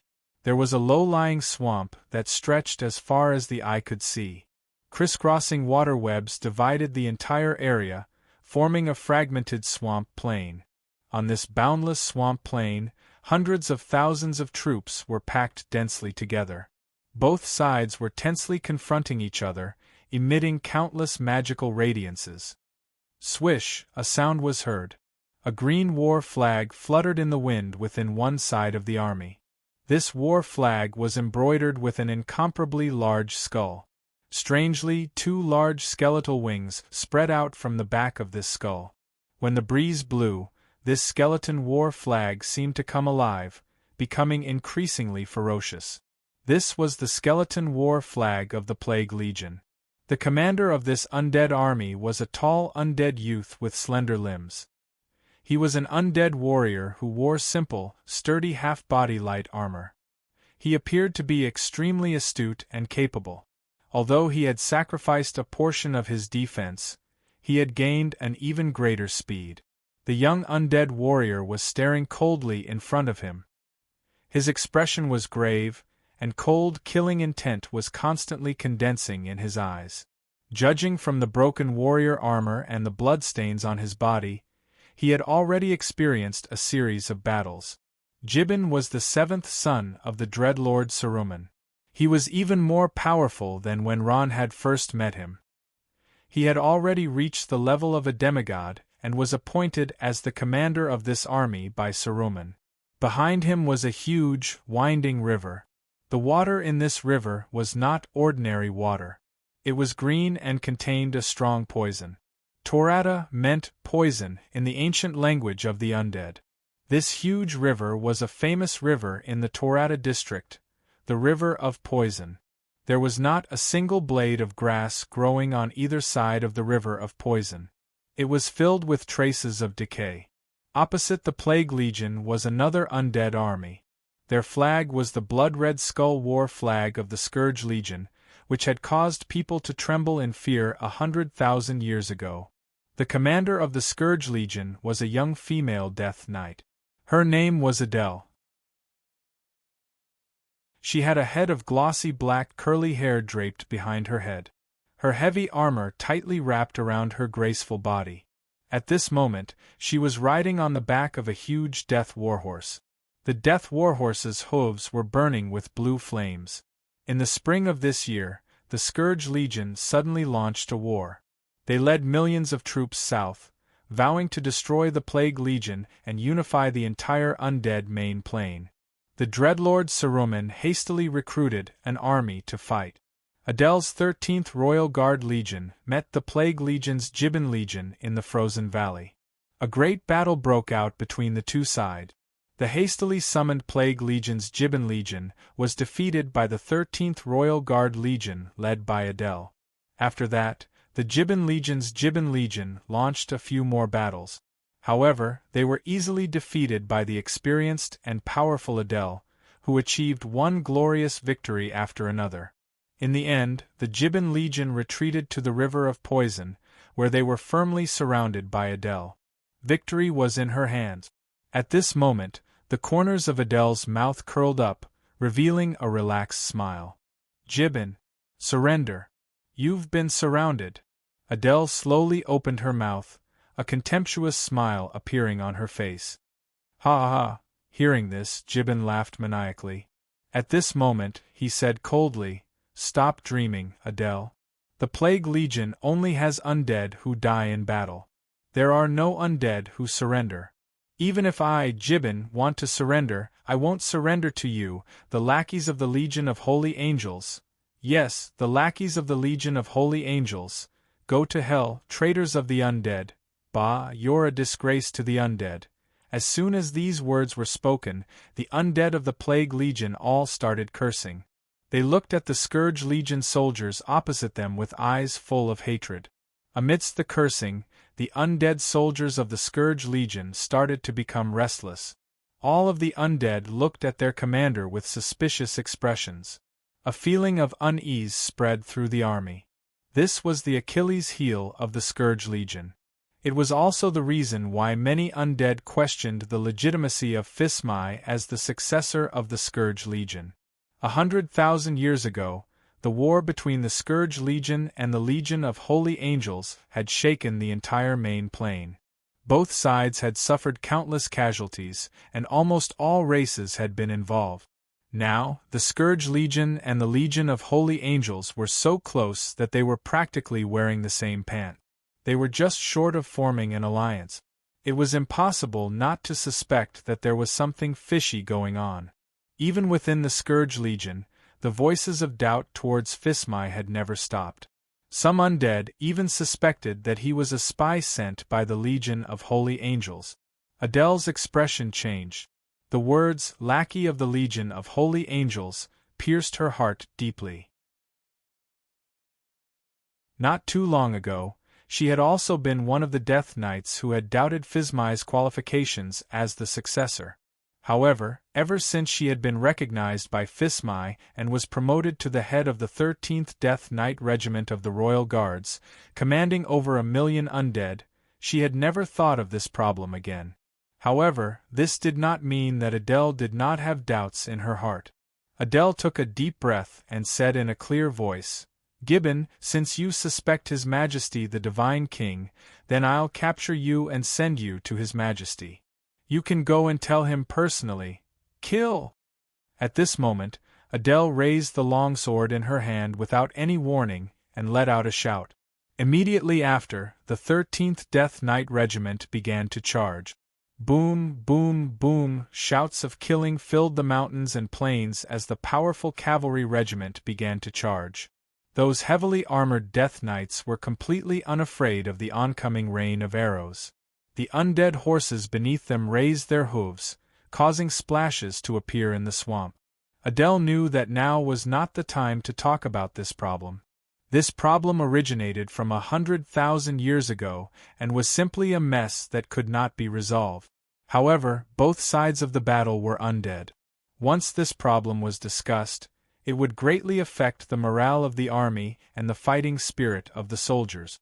Adele had graduated from the Royal Military Academy of the Scourge Legion and had joined the army as soon as she graduated. She started from the lowest level of commander and rose step by step to become the head of the 13th Death Knight Regiment. Her combat experience was incomparably rich. She knew that the most correct action now was not words, but weapons. Thus, the moment she made her move, she blocked Gibbon's following words.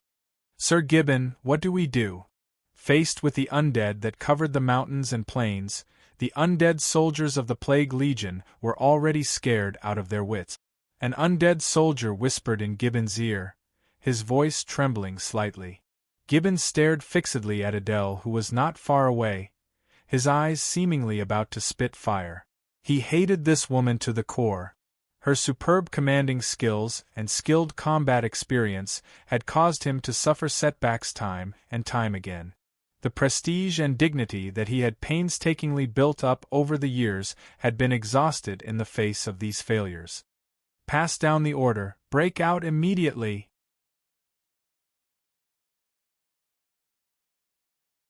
Chapter 882.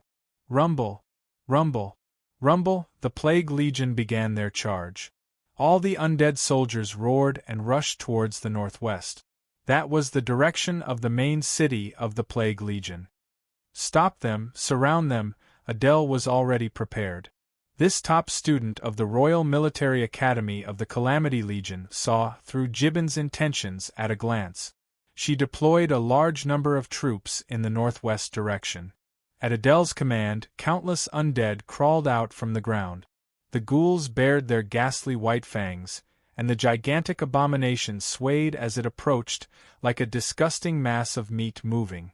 Gibbon's whole body emitted faint green flames. He held the sacred weapon, the two-handed sword, and spun quickly. Swish, a burst of green light flashed, and an abomination's head rolled down. Its heavy body fell with a loud crash, creating a large green splash. Kill! Kill! Kill! At this moment, Gibbon was like a mad tiger, as if he wanted to release the anger in his heart. He quickly killed his way out. Stop him! At Adele's command, more undead soldiers rushed out. Among them, there was no lack of undead with extremely high defense. Adele was very smart. These soldiers were purely used to exhaust Gibbon's strength. She wanted to capture Gibbon alive. Want to capture me? Dream on! Gibbon's eyes flashed fiercely. He shouted and raised the long sword in his hand. In an instant, a dazzling light burst out, illuminating the entire battlefield. The divine power of death, oh my God! It's the divine power of death! Run! When the divine power appeared, the undead soldiers of the Calamity Legion panicked. They screamed and wanted to escape, but found that it was too late. Boom! There was a sudden clap of thunder. The long sword slashed down, and a row of huge green water pillars rose high, forming a long straight line in the swamp. All the undead in the line were turned into ashes. What a powerful divine power! The huge power even caused a trace of astonishment to flash across Adele's face. Immediately, her face returned to normal, and a smile appeared at the corner of her mouth. It's a pity that you're not a god. After this wave, you won't have much power left, right? After using the divine power skill, Gibbon's face became even more ferocious and his strength was greatly depleted. At this time, he saw Adele, who was close by, and a trace of killing intent flashed in his eyes. Swish! Gibbon's figure disappeared from the spot. In the next moment, he appeared above Adele and ruthlessly slashed down with his sword. Boom! Adele was not in a hurry. She raised her shield to block and fought for several rounds. Damn it! This was the first time the two sides had fought, but Gibbon did not take the slightest advantage in front of Adele. He cursed fiercely and attacked even more fiercely. I'm not going to play with you anymore. At this moment, Adele chuckled. She took a step back on her death charger, turned around, and disappeared into the zombie horde. Don't run if you have the guts. I will kill you with my own hands. Gibbon did not expect such a move and missed. His eyes were about to spit fire. You still want to kill me? Idiot, take a look behind you. Adele's voice sounded in his ears. Gibbon turned around and his heart sank. In just a moment, there were already corpses lying on the ground behind him. His loyal undead soldiers were slaughtered like hounds by the undead soldiers of the Scourge army. Damn it, Gibbon was so regretful that his intestines turned green. He immediately went back to kill. Unfortunately, in a situation where there was a great disparity in strength, Gibbon could not salvage the situation no matter how strong he was. The undead soldiers of the Scourge army surged forward like a tide and swallowed them up in an instant.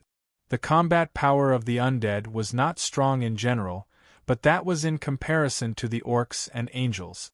However, the difference in strength between the undead of the Scourge army and the undead of the Plague army was not big. Fresh blood had already dyed the ground red. The entire swamp area had turned into the Sound of Azura. The battle by the poisonous river was nearing its end. Adele's figure emerged from the army. At this moment, she was sitting quietly on the back of the war horse of death with a cold smile on her lips. In terms of strength, she was not below Ji-bin. The reason why she avoided him, and did not fight him, was because she did not want to provoke a mad dog when victory was already in her grasp. The swarming undead had already drowned Ji-bin. At this moment, he was already in despair. Am I really going to die? This is good too. I don't have to face the humiliation of failure anymore. Ji-bin smiled slightly. At this moment, he gave up resisting. At this moment, a bugle horn sounded from not far away. It clearly entered everyone's ears and the ground shook. What? Adele frowned. She lowered her head and stared at the circular ripples on the ground. Her expression was unprecedentedly serious. Pass down the order. We are retreating, Adele said decisively. What? An undead general was shocked. At the same time, he did not understand and hurriedly said, Lady Adele, we are about to destroy them. Why are we retreating now? Adele did not even look at the undead general. The main force of the plague army is here. It looks like they want to surround and annihilate us. Carry out the order immediately. If we are late, it will be too late. Yes? That undead general did not dare to delay and immediately replied. Woo, woo, woo. Amidst the high-pitched bugle horn, the Scourge's undead army retreated like a tide, as if they had never been here. The plague army had indeed planned to surround Adele's army. However, before the encirclement could be formed, she had already broken through. Finally, the plague army found Ji-bin, who was no longer in human form, on a relatively dry hillside. Susie, it's you? You're finally here. Ji-bin opened his eyes with difficulty. At this moment, he only had one breath left. It's me. Susie forced herself to be calm, but her eyes were already red. She turned around and shouted, Send someone to treat him immediately. No. There's no need, Ji-bin supported his body with difficulty. Let me just die like this. This battle has ended like this. I don't have the face to see my father. No, this is not your fault. Susie's tears finally fell uncontrollably. She reached out and grabbed Ji-bin's hand. Get up, your father wants to see you. Ji-bin was shocked when he heard this. My father wants to see me when?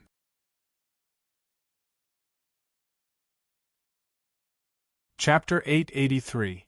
Gade. Gade. Gade. It was almost evening. Hundreds of death chariots lined up in a row and arrived in front of a huge green castle. The guards on top of the castle looked down and shouted a few words. Then, the mechanism on the castle gate turned and a drawbridge descended from above, directly crossing the wide moat. The heavy castle gate slowly opened, and a group of people dismounted and slowly walked into the castle. Plague City, a huge city in the southern part of Torata district, was also the main city of the Plague Legion. In a wide and gloomy corridor, Ji-bin slowly walked alone. At this moment, his palms were full of sweat. Not long after, Ji-bin walked to the end of the corridor. In front of him was a huge vermilion door. The lock on the door was like two devil's eyes. Under the dim light, it looked even more eerie and strange. Ji-bin's heart thumped loudly when he reached the door. He took a deep breath and suppressed the fear in his heart. He reached out to knock on the door, but before his hand could touch the door, a vigorous and powerful voice came from inside. Come in. Father. Ji-bin pushed open the door and walked into his father's study. He was a little uneasy. He nervously called out and then stood to the side, secretly looking up at his father's expression. In the darkness, a pale and square face and a tall and sturdy body slowly appeared. He was a head taller than Ji-bin, who was an undead warrior. He wore a purple robe, two small horns protruding from his thick black hair. His slightly upturned mouth revealed two eerie canine teeth. He was Ji-bin's father, the commander of the Plague Legion, Dread King Saruman. At this moment, his expression was full of majesty, and the intimidating aura oppressed Ji-bin so much that he did not dare to breathe loudly. "You're back?" Saruman looked at Ji-bin from head to toe and said pleasantly. He pulled out the chair next to the desk and sat down. "Yes, father." Ji-bin looked at his father's expression and was slightly relieved. He eagerly picked up the wine on the desk, poured a cup, and placed it in front of his father. He said softly, "Father, you're looking for me?" "Yes." Saruman nodded slowly, picked up the wine cup and took a sip. "Don't go to the front line for this period of time." "What?" Upon hearing this, Ji-bin's heart sank. The thing he was most worried about had happened. His father was going to strip him of his military power. However, the next sentence made him feel slightly relieved. "Because the Calamity Troop is going to retreat. So it's not to deprive me of my military power." Ji-bin thought with lingering fear. In the main plane, having no military power meant having no status. The Scourge is retreating? How is that possible? Ji-bin was even more shocked. In order to destroy the Plague Legion, the Scourge had prepared for a long time. Then, they went on a large-scale expedition to the south and defeated the Plague Legion. Now that the situation was good, why would they suddenly retreat? Ji-bin wouldn't believe it even if he was beaten to death. But when it came from his father's mouth, he couldn't help but believe it. He thought for a moment and said in surprise, could it be that Lord Saul has made a move? Thor was the commander of the Burning Legion in the main plane of Hell, one of the most powerful forces in Hell. Over the years, the Plague Legion had not been wiped out by the Scourge because of the help of the Burning Legion. In addition, although the Dreadlord Saruman was an undead, he was half-demon. This was one of the reasons why Thor was willing to help him. "No." Saruman smiled. Saruman smiled, stood up with a glass of wine, and left the desk. Ji-bin quickly followed. "Although I have thought of asking Lord Saul for help, the situation is a little different this time." Saruman slowly approached a long sofa in the study and sat down in a more comfortable position. He smiled at Ji-bin. His expression was more relaxed, and it was obvious that he was in a good mood. Saruman smiled. "Ji-bin, do you still remember the Forgotten City?" "Yes, why?" Ji-bin didn't react for a moment. "It's now occupied by a group of undead." "What?" When Ji-bin heard this, he was shocked. Wait, wasn't the Forgotten City occupied by a group of ferocious orcs? How could it be undead? This is the reason why they want to retreat now. Saruman smiled and said, "Now, we are no longer the main target of the Scourge." "I can't believe it." Ji-bin's eyes widened in disbelief. "The undead actually chased away the orcs. Father, is there some other conspiracy behind this?" "No." Saruman tilted his head and thought for a moment. "They took back the Forgotten City from the orcs.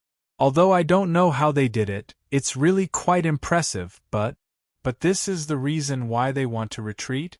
Just because a group of undead occupied the Forgotten City?" Ji-bin still didn't understand. "Of course not." Saruman smiled. "The most important thing is that this undead force also calls itself the Scourge. Their leader is also called the Lich King." "Haha, this is very interesting." The Lich King. Ji-bin was shocked. At this moment, he thought of Nicole, who he met in the Snow Orchid continent. His heart couldn't help but tighten. Could it be that the Scourge Divine Staff, after the Scourge chased away the orcs and occupied the Forgotten City, they continued to expand and gather various forces? "Haha, that fellow Fismai finally couldn't sit still." Saruman raised his wine glass and smiled. He pointed at Ji-bin. "Haha, I think he'll be busy for a while. It's also time for us to make some preparations." The sky gradually darkened. In a valley with its back to the light, a large number of undead creatures were active. There were slow-moving walking corpses, huge ghouls, and disgusting creatures that were as ugly as a lump of meat.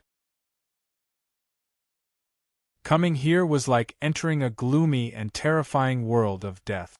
Only when you saw 3 to 5 undead warriors sitting in a circle and chatting did you feel a trace of life. This was the temporary camp of the Scourge. Lady Adele, Lady Adele. Adele walked back to her tent in a huff. Along the way, the undead greeted her, but she ignored them all. She lifted the curtain of the huge military tent and walked in. She picked up the water bottle on the table and gulped down a few mouthfuls of water. Then, she slammed it down heavily. At this moment, Adele had just received the order to retreat. However, she couldn't understand why such a stupid order would appear when the situation was so good. Could it be that the expedition to the south that she had prepared for so many years had been wasted? If she didn't know that the person who had sent the order was the head of the Royal Military Academy of the Scourge and the confidant of the commander of the expedition to the south, Adele swore that she would have pulled out her sword and directly executed him as a spy. However, that person wasn't a spy. The person who had sent the order was also a student of the Royal Military Academy of the Scourge, and could be considered Adele's senior. The order he had brought was indeed personally signed by Commander Tito. The expedition to the south is to retreat immediately. The commander and regiment commanders are to return to the Ice-Crown Fortress and await orders. This time, Adele had nothing to say. She could only stay in her own barracks and sulk. After taking a few deep breaths, Adele slowly calmed down. She knew that Commander Tito had his reasons for doing so. Over the years, the Scourge had achieved victory after victory and successfully defeated the Plague Legion's arrogance in seeking independence. They had recovered most of the lost land and were aiming for the Torata district. Just as they were about to kill their way into Plague City, Tito had announced a retreat at this critical juncture. This was unacceptable to all the undead soldiers who had set out for the expedition. Adele hadn't announced this order to her Death Knights yet. She knew that once this order was announced, it would cause a huge uproar. But why is that? Adele couldn't understand it no matter how she thought about it. At this moment, an undead soldier pushed open the door and entered, bowing to Adele.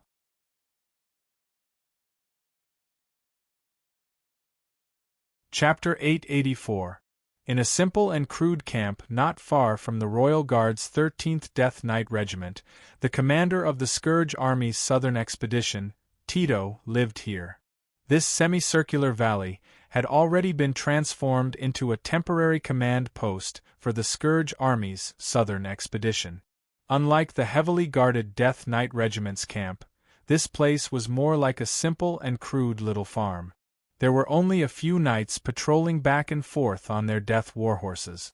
However, most of the people here would hide in the shadows to observe the necromancers. Adele rode her death warhorse to the front of an abandoned Magus tower. Just as she jumped off her horse, another handsome death knight quickly came up to her. He placed one hand on his chest and performed a knight's salute. "Is it Lady Adele? Master Commander invites you in directly." Adele nodded and walked up the few steps. Her hand, which was wearing a black leather glove, lightly pressed on the doorknob and pushed open the door to enter. A ray of sunlight spilled in through the broken window, leaving a long shadow in the simple and crude room. A man who was not very tall had his back facing Adele, his body ramrod straight. "You've come." A low voice sounded, and the man quickly turned around and smiled at Adele. That man had a pale and bloodless face, a standard undead face. It was impossible to tell his age. He wore a very ordinary linen robe and stood there casually, emitting an iron-blooded aura similar to that of a soldier. It was just that his bald head was a little comical. "Yes, I've come, Mentor." Adele respectfully performed a standard knight's salute. The man in front of her was Tito, the dean of the Scourge Army's Royal Military Academy, the commander of the Southern Expedition, and the strongest person in the Scourge Army. Apart from this, he was also Adele's mentor. "The most beautiful flower in our academy has finally arrived. No wonder I felt that this room seemed to have become much brighter," Tito said with a smile. Adele playfully stuck out her tongue. Why don't you say that it's the work of your bald head? Mentor. Hearing this, Tito rubbed his bald head and chuckled. When Adele was studying in the Royal Military Academy, she was rated as one of the top 10 beauties in the academy and had many suitors. Of course, there were differences between beauties. Regardless of beauty, strength, or intelligence, Adele completely crushed the other 9 and was fully deserving of the title of number 1. She improved her strength the fastest, passed the exams in the shortest time, broke many records, and was hailed as a genius. In the end, she directly became the dean's student and was personally taught by Tito. Therefore, Tito's words of "the most beautiful flower" had a hidden meaning. However, Adele understood that Mentor Tito, who seemed easygoing on the surface, was actually a very strict person. Tito was born in the military and was used to thinking with the mindset of a soldier. To Adele, Mentor Tito's words were orders. Orders had to be carried out immediately and couldn't be discounted. Adele had once been severely punished because she missed one sword move out of 1,000 practice sessions. During the time she studied under Mentor Tito, Adele didn't live in the academy so much as in the military camp. However, in private, Tito still treated Adele, this genius student, quite well. Adele's strength, being able to rise from the high level of the sacred domain to the peak of the divine domain, was largely due to Tito's efforts. The two exchanged a few pleasantries and quickly got to the main topic. "Mentor, why do we have to retreat?" Adele said bluntly. She knew that her mentor didn't like too much nonsense. "Because of His Majesty the Divine Emperor's order," Tito said with a smile. "His Majesty the Divine Emperor?" Adele frowned.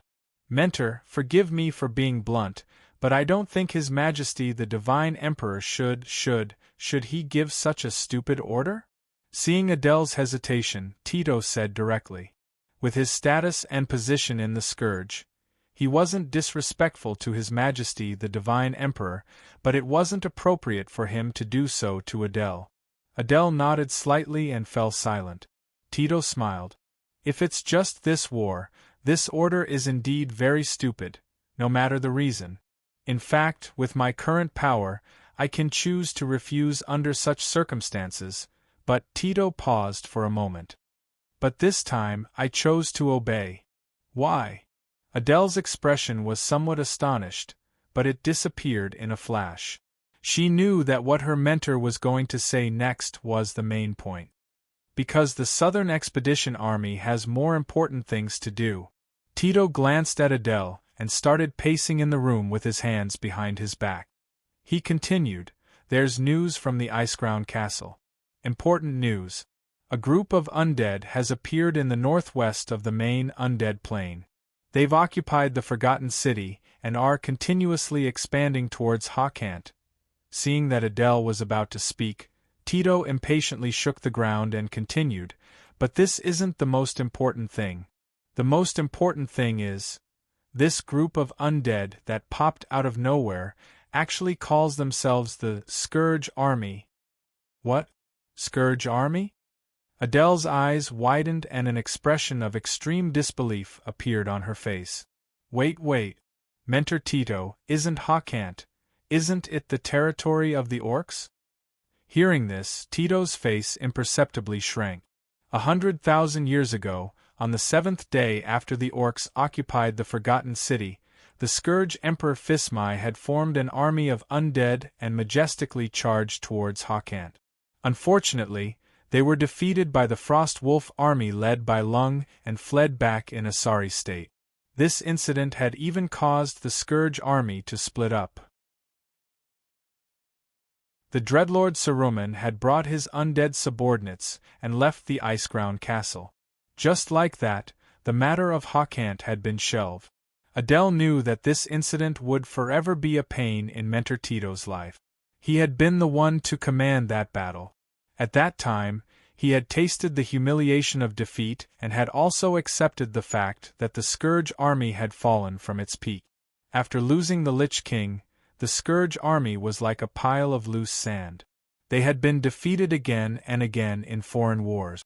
Large areas of territory had fallen and become the territory of others. After Mentor Tito's explanation, Adele finally understood the ins and outs of the matter. No wonder His Majesty hurriedly transferred the Southern Expeditionary Army up north. Adele thought to herself. She had also developed some admiration for the Scourge army that had driven away the orcs. At this moment, she smiled sweetly. So, Mentor, you're still the one to command this battle, right? Tito's footsteps stopped. He glanced at Adele but didn't say anything. Very good, Mentor. I think we can join forces again, to beat up those bastards. Adele joked. She didn't notice Tito's evasive gaze at all. Adele finally realized that Tito's expression was a bit off. Dear Mentor, what's wrong? Tito took a deep breath. Listen, Adele. I don't think I'll be participating in this battle against the Scourge army. So, I've recommended you to His Majesty. What? Adele was shocked. This, Mentor. Why are you doing this? If I were facing the orcs, perhaps I wouldn't hesitate, even if it meant sacrificing myself. But this time, Adele, you know, I can't possibly make a move against His Majesty the Lich King. Tito's face revealed a pained expression. Seeing Adele's puzzled expression, Tito sighed and said, That's right. The leader of the Scourge army also calls himself the Lich King. In fact, he's the successor of His Majesty the Lich King. More importantly, he also possesses the Scourge staff. What? The Scourge staff? Adele was shocked. She realized the seriousness of the matter. This concerned the legitimacy of the Scourge Emperor Fismer's rule over the undead main plane. Looking at Mentor Tito's expression, it seemed like he wanted to take a neutral stance between the two. Adele took a deep breath and calmed her chaotic thoughts. She calmly stared at Tito.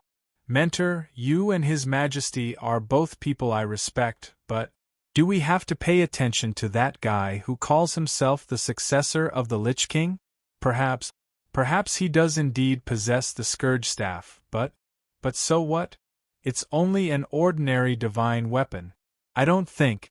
Adele, you don't understand. Tito smiled and interrupted Adele's words. The Scourge staff isn't just a divine weapon. It's the symbol of the Scourge army, but… Mentor, no. Listen, Adele. Adele was a bit anxious, but her words were interrupted by Mentor Tito again. At this time, Tito's expression became extremely grave. I didn't call you here to argue about this issue. I have no intention of questioning the legitimacy of His Majesty the Divine Emperor, but I also won't participate in any war against His Majesty the Lich King, so… Tito forced a smile and patted Adele's shoulder. The recommendation letter is on the table. Adele, consider it carefully. I have no intention of interfering with your choice. For you, this is a good opportunity to perform meritorious deeds. After Tito finished speaking, he slowly walked out of the room, leaving behind a dazed Adele.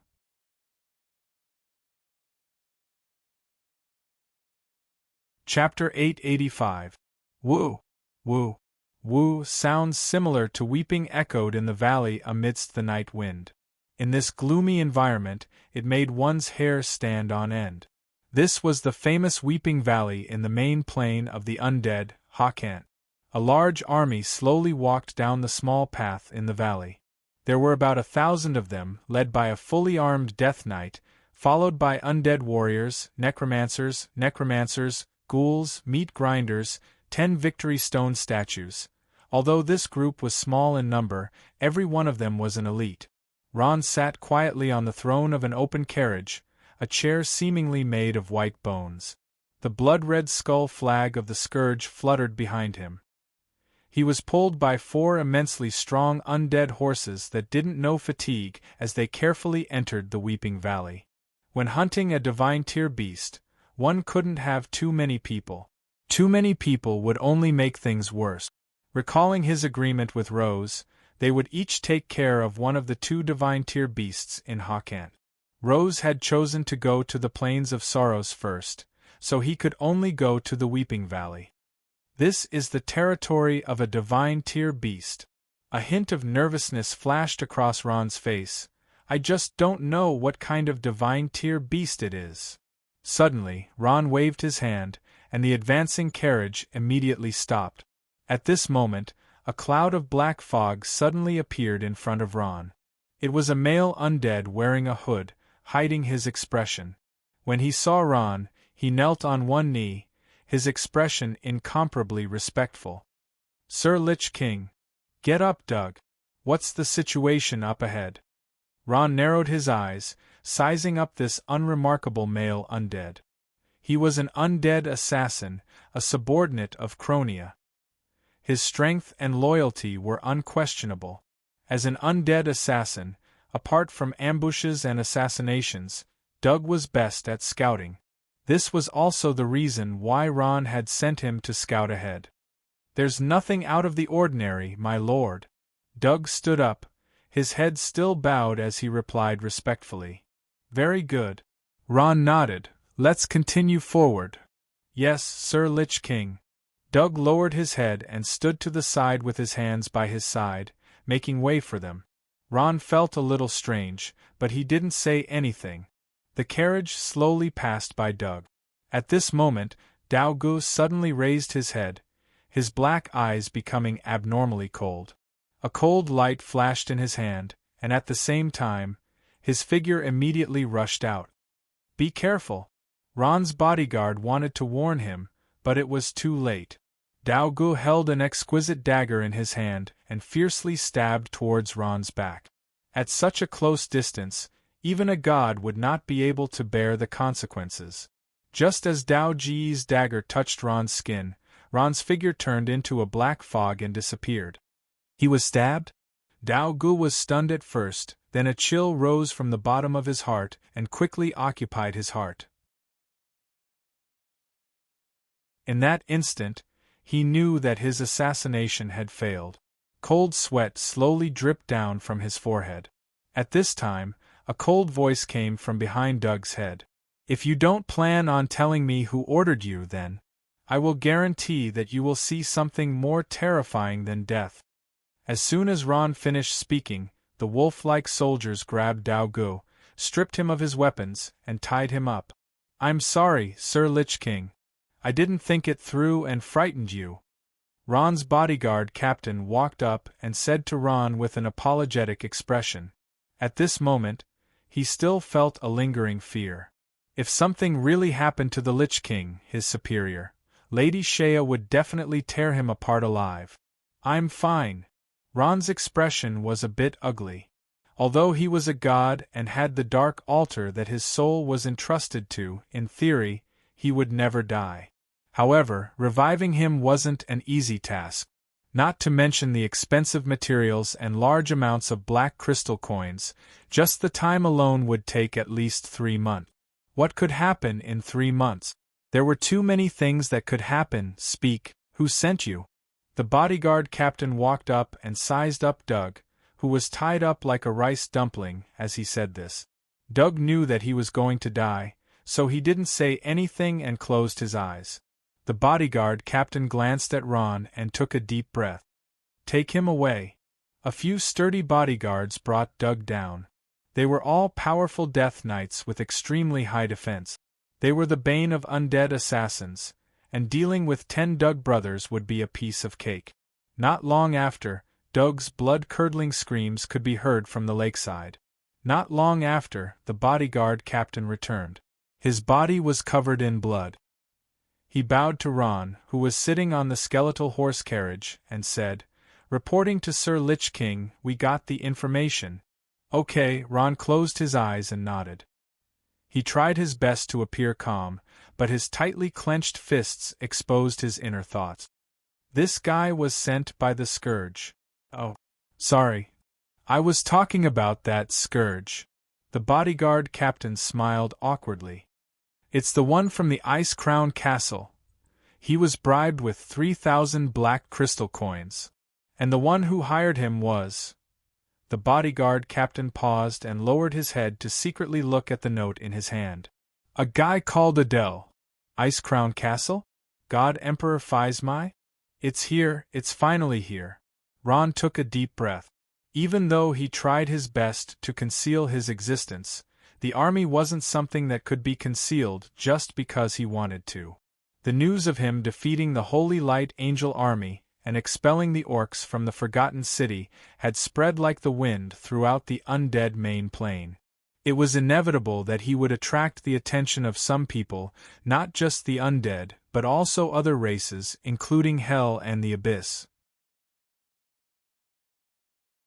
Ron could even keenly sense that with the death of the Lich King, a subtle balance had been maintained in the main plain. Even though the conflicts and wars between the various powers and races had never stopped, these were all small-scale. Once this chaotic and balanced situation was broken, then the hatred and power that had accumulated for 100,000 years would explode in an instant. At that time, a second planar war would descend, and many powers and races would be annihilated. If he had a choice, Ron wouldn't want to be the trigger of this balanced situation at all. But in reality, because of his appearance, many things would change. The title of the Scourge Army, the successor of the Lich King Hermes, and the Scourge Divine Staff that represented the highest authority in the Scourge Army. All of these things forced him to face the same question as God Emperor Physmai. Who was the true ruler of the Scourge Army? Physmai had found the answer to this question before him, because the other party had already made his move. Doug's assassination was only the beginning. What will come will come. Ron remembered what his mentor Homelin had taught him. Fear often came from one's own heart, and running away wasn't the best way. A true warrior dared to face the fear in his heart. Ron thought, and his expression gradually became resolute. He looked at the bloodstains on the bodyguard captain's body and smiled. Then, is that guy dead now? Not yet. The bodyguard captain said carefully. But I've cut off all his limbs. Sir Lich King, do you want to interrogate him personally? No need. Ron waved his hand, and the carriage started moving, leaving the bodyguard captain frozen in place. At this moment, Ron's voice sounded in the air. If this guy is unfortunate enough to die, find a place to bury him. The bodyguard captain thought carefully about Ron's words. Did the Lich King want this guy dead or alive? After thinking for a long time, he still couldn't figure it out. In the end, he slapped his thigh. Forget it, I don't care. Doug's terrified screams came from the lakeside, accompanied by the mournful cries from the Crying Valley. In the night, it was especially eerie. Not long after, there was no more sound. Ron didn't have the time to care about the life or death of an assassin. He had a more important problem to deal with: God Emperor Physmai of the Scourge Army. Perhaps the real challenge was about to begin. At this moment, the ground suddenly shook, and an angry roar seemed to come from the distant horizon. Following that, countless rocks collapsed and fell on the small path that the team was walking on. A strange, cold, and eerie aura instantly filled the entire space. Roar! It seemed to come from afar, but the real threat was already in front of them. At the top of the Crying Valley, a huge head suddenly appeared. A god-tier beast. A god-tier beast has appeared. The powerful aura caused the entire team to panic, but they eventually calmed down. Whoosh, whoosh, whoosh. Countless weapons were gripped tightly in their hands, and they nervously looked at the terrifying monster in front of them. It was a crystal-clear dragon head that looked like white bones. Its two eyes were pitch-black sockets, and its wings were like white skeletons. Its huge claws extended out, and it had a long bony tail behind it. What the hell? It's a god-tier undead dragon. Ron's expression was extremely ugly. He gritted his teeth, and the words seemed to be squeezed out from between his teeth. I've been played by Rose. The undead dragon might not be the strongest amongst the god-tier beasts, but it was the most difficult to deal with. This was because it was formless and specialized in soul attack. Its battle strength was much higher than that of Tiramisu, who was also a god-tier beast. Most importantly, what did its formless body mean? It meant that it was invincible. Ron didn't know what the other god-tier beast was, but this was no longer important. No god-tier beast was more difficult to deal with than the undead dragon.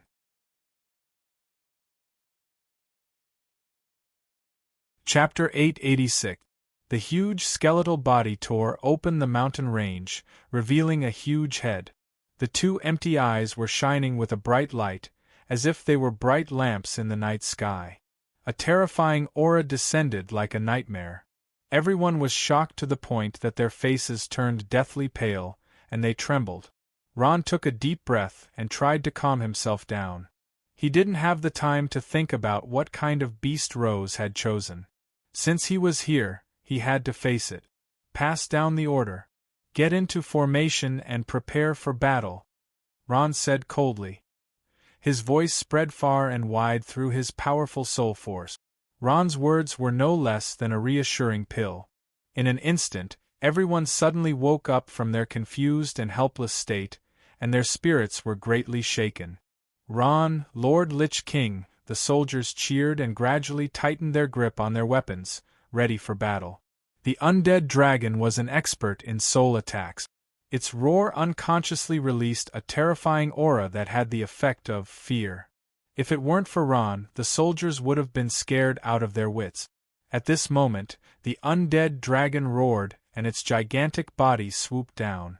The undead dragon flew over everyone's heads, its wings covering the sky. A whirlwind blew at the bottom of the valley, causing the Scourge army to be thrown into disarray. At this moment, the undead dragon suddenly opened its mouth and spat out a blue flame. Some of the soldiers couldn't dodge in time and were touched by the blue flame. They screamed and were burned into white skeletons. "Steady, steady," the commander of the Scourge army shouted and ordered the soldiers to counterattack. Boom, boom, boom, countless necromancy spells were blasted into the sky and scattered in all directions like dazzling fireworks. The spells hit the undead dragon, and it let out an angry roar. A powerful force exploded, causing the earth to tremble. However, to the undead dragon, these attacks were nothing more than an itch. Frost dragon. Roar! Some necromancers chanted and began to summon frost dragons. Soon, frost dragons appeared on the battlefield. The undead dragon roared loudly. It opened its mouth and spat out blue flames. Boom! The blue flames with the divine power of death collided with the frost dragon's icy dragon breath. The icy dragon breath instantly dissipated like mist. Those terrifying blue flames only needed to touch a little bit of it to set the undead dragon ablaze. Frost WRMs were the pinnacle of undead creatures, but when encountering a divine-tier undead dragon, they could only be abused. In just a short while, dozens of Frost WRMs were killed by the undead dragon. The difference between a god-tier beast and a god-tier beast was like the difference between heaven and earth. The undead dragon's ferocious nature seemed to have been aroused. It flapped its bone-like wings at lightning speed, and countless blazing blue flames descended from the sky. Boom, boom, boom! The blue flames covered the sky and fell from the sky like raindrops. It was as if doomsday had arrived. The entire Weeping Valley was set ablaze. The formation of the Calamity Army was immediately disrupted. The undead creatures below the god tier were burned to ashes on the spot. The god-tier beast's strength was comparable to the gods. It was almost a one-sided massacre for those below the god tier. The undead dragon poured out its power wantonly, turning the entire Weeping Valley into hell. As expected, the undead dragon is the most powerful among the god-tier beasts. Ron stood up and stared at the sky with his dark eyes. His eyes were burning with fighting spirit. At the same time, the Calamity Divine staff in his hand suddenly spun quickly. In an instant, the powerful divine power of death quickly condensed. Endless darkness descends upon the world, with the smell of depravity and decay. The noble undead walk the world, let the flowers of death bloom in every corner, ball of poison. Ron finally finished chanting the last syllable. At this time, he waved the Calamity Divine staff in his hand. It was as if the god of death had suddenly opened his eyes. A huge green ball of light blasted into the sky. Boom! The green ball of light hit the undead dragon's abdomen heavily. It then spread out and formed a huge green vortex in the air. The undead dragon let out a miserable cry, and then its body tilted, and its huge body fell heavily to the ground. It hit! The undead creatures of the Calamity Army cheered loudly. More undead magic bombarded the undead dragon. The ball of poison had a strong corrosive power. A huge hole was opened in the undead dragon's abdomen. Huge bone fragments fell from the sky. The undead dragon's body crashed into the mountain wall. It then spun around and fell heavily to the ground. The undead dragon kept struggling and rolling on the ground. Its wails echoed throughout the valley. The powerful divine power of death kept corroding its body. Its bones and flesh were all turned into ashes. Lord Ron is too powerful.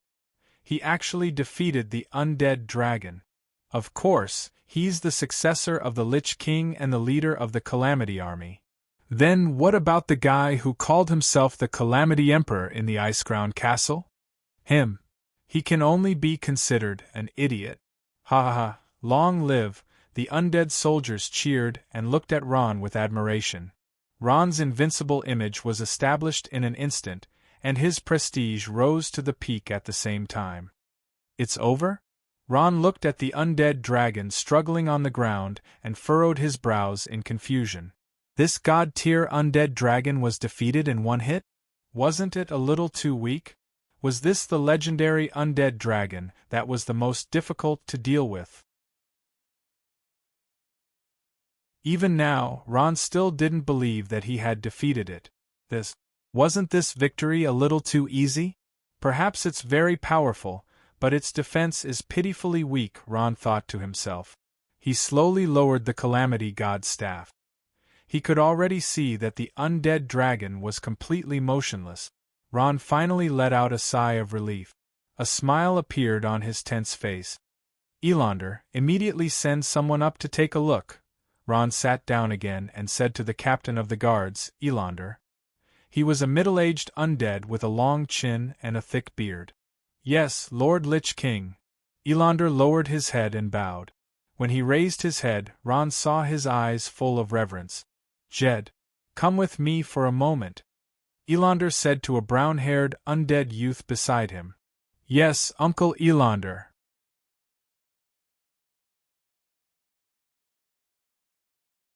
Chapter 887.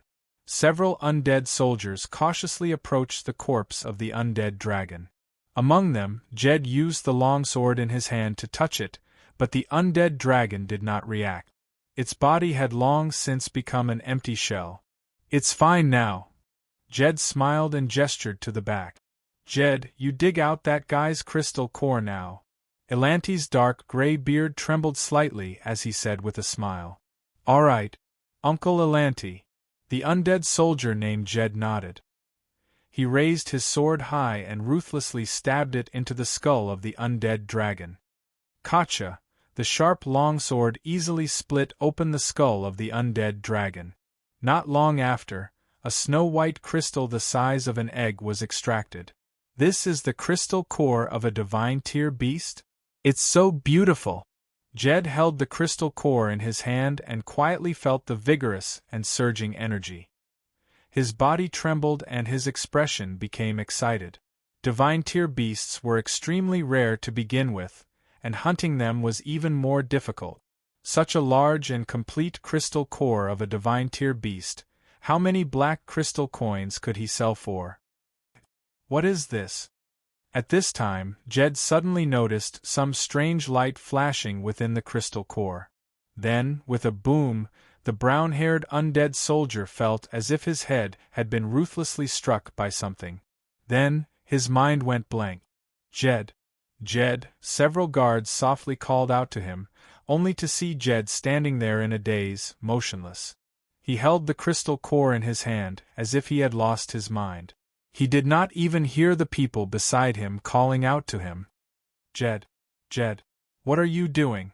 Immediately bring that divine tier beast crystal core over, it belongs to the Lich King. The captain of Ron's bodyguards, Elander, immediately realized that something was wrong. His first reaction was that Jed wanted to take the divine crystal core for himself. The most valuable part of the divine crystal core was the divine crystal core. However, when he thought of that, he couldn't help but laugh. Even if Jed was his nephew and a warrior who had been trained by him, even if he really wanted to take the divine crystal core, he would have to calculate how many heads he had. Now that tens of thousands of people were watching, how could he do that? Motherf *Kerr, did you hear me when I called you? Seeing that his nephew was still motionless as if he hadn't heard his words, Elanda finally lost his temper. He grabbed Jed's shoulder and pulled him over. What? As soon as he made eye contact with Jed, Elantra felt a buzzing sound in his head and was startled. He saw a face that did not belong to the undead at all. At this moment, Jed's eyes had turned gray, and his handsome face had become extremely twisted and ferocious. His whole body was emitting an evil, demonic, and ferocious aura, as if he was a ferocious beast from ancient times. The captain of the guards, Elander, took a big step back in shock and stuttered, Jed, you? What happened to you? Unfortunately, Jed didn't reply to his beloved Uncle Elantra. Instead, the only response he got was a beast-like roar. Be careful! Back off quickly!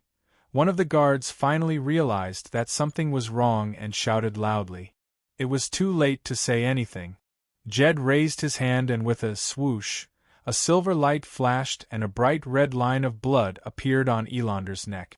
Elander stood there in a daze, his face full of disbelief. He never thought that he would be killed by his nephew. Jed actually killed his own uncle? The surrounding guards were dumbfounded. All of this happened too quickly. It was like a dream that made them feel unreal. However, they were still well-trained elite. Very quickly, they pulled out their swords. In an instant, Jed was surrounded by dozens of swords. Huff! Huff! Jed panted wildly and kept growling in a low voice. The blue veins on his face protruded and wriggled like snakes, looking very frightening. Jed, what did you do? Damn it, you're crazy, put down the sword. A guard who was very familiar with Jed said loudly. No, he's not Jed anymore. Another guard shouted. His soul has been. Before the guard could finish his words, Jed had already rushed over with his sword like a madman and slashed with it. Quick! Stop him, no. He's too strong. Let's go together. Kill him. At this time, the undead soldiers finally recovered from their shock and rushed forward with a roar, fighting with Jed. Bang! Bang! Boom! The power surged, making a loud noise and raising a lot of smoke and dust. It was chaos in front of them. What's going on over there? The movement in front finally attracted Ron's attention. At this time, an undead soldier quickly ran up. Reporting to the Lich King, Jed suddenly went crazy for some reason and killed his uncle, the captain of the guards, Lord Elander. What? When Ron heard this, he was shocked. He turned his head and saw that a black shadow had appeared above his chair at some point. A ferocious undead warrior was staring at him, and the exposed veins on his face were terrifying. It's him. The undead dragon, it's not dead yet. Feeling that familiar power, Ron's heart suddenly tightened. At this time, Jed let out a long howl. From his body, countless things like ghosts burst out and flew in the sky. What's this? Ron's eyebrows twitched. He saw with his own eyes that the things like ghosts disappeared after drilling into the undead soldiers' bodies. Ron suddenly had an ominous premonition. Not long after, something even more shocking happened. The undead soldiers who had ghosts drilling into their bodies suddenly went crazy. They raised the swords in their hands and stabbed their comrades who had been through life and death with them. Damn it! What are you doing? Are you crazy? An undead soldier who was stabbed by a sword cried out in pain. He raised his sword and blocked the other party's attack. No. No.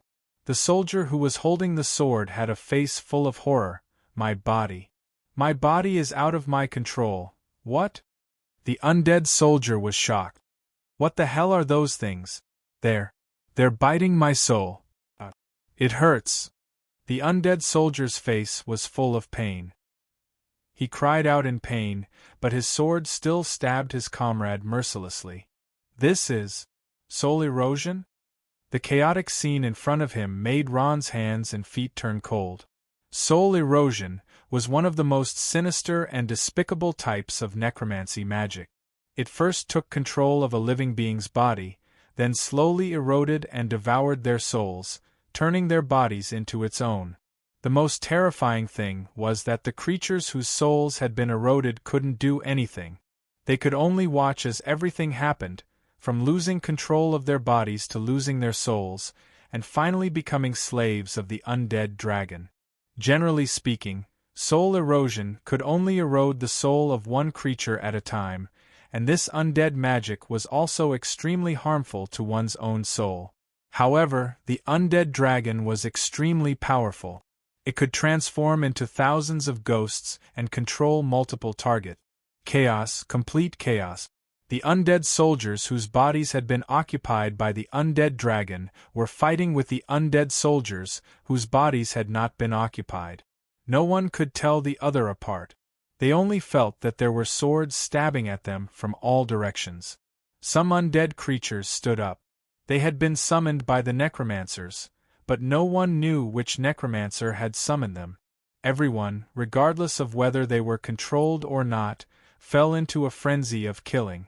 Screams and sounds of killing intertwined together. Countless undead soldiers fell into pools of blood. Even in death, they did not know where the sword that killed them came from. What should I do? Ron was at a loss. These guys whose bodies had been occupied by the undead dragon were his most loyal subordinates. When he swung his sword at him, could he really attack without any scruples? The undead dragon was indeed the most troublesome divine beast to deal with. At this moment, Ron finally understood. Its skeletal body was only its shell, and its powerful soul was its true body.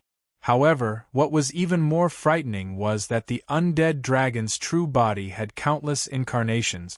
It was impossible to destroy them all. Careless, too careless. Ron fell into deep self-reproach. If he had completely destroyed the undead dragon's soul back then, Lord Lich King, be careful. Just as Ron was in a daze, a warning came from behind him. Before Ron could turn around, he saw a black shadow pouncing at him. It's Weskier. Ron recognized the undead pouncing at him with a single glance. He was one of his guards, an optimistic and confident young undead. He laughed all day long, and those who were with him would be infected by his happiness. However, at this moment, he was thrusting his sword at Ron. Bone cage. Ron's heart trembled. If he wanted to kill Weskier, it would be as easy as flipping his hand, but Ron didn't. His bone cage had firmly trapped Weskier. Weskier, who was being controlled by the bone cage, was like a caged wild beast. He constantly roared, his sinister and twisted face filled with the madness of a wild beast. Lord Lich King, be careful. An undead soldier raised his sword and came to Ron's side, cautiously staring at Weskier in the cage and guarding Ron. Lord Lich King, he's no longer Weskier. Ron took a deep breath and nodded with a serious expression. That's right, he was no longer his guard Weskier. Even if Ron used some method to destroy the undead dragon's soul, Weskier would become an idiot, because his soul was completely under the undead dragon's control. Kill me! Kill me! In a daze, Ron suddenly heard Weskier's voice. Although he was firmly trapped by the bone cage, Ron could actually see a trace of pleading in his eyes, which had become crazed and bloodthirsty. Weskier didn't say anything, but from the depths of his soul, he conveyed this message to Ron.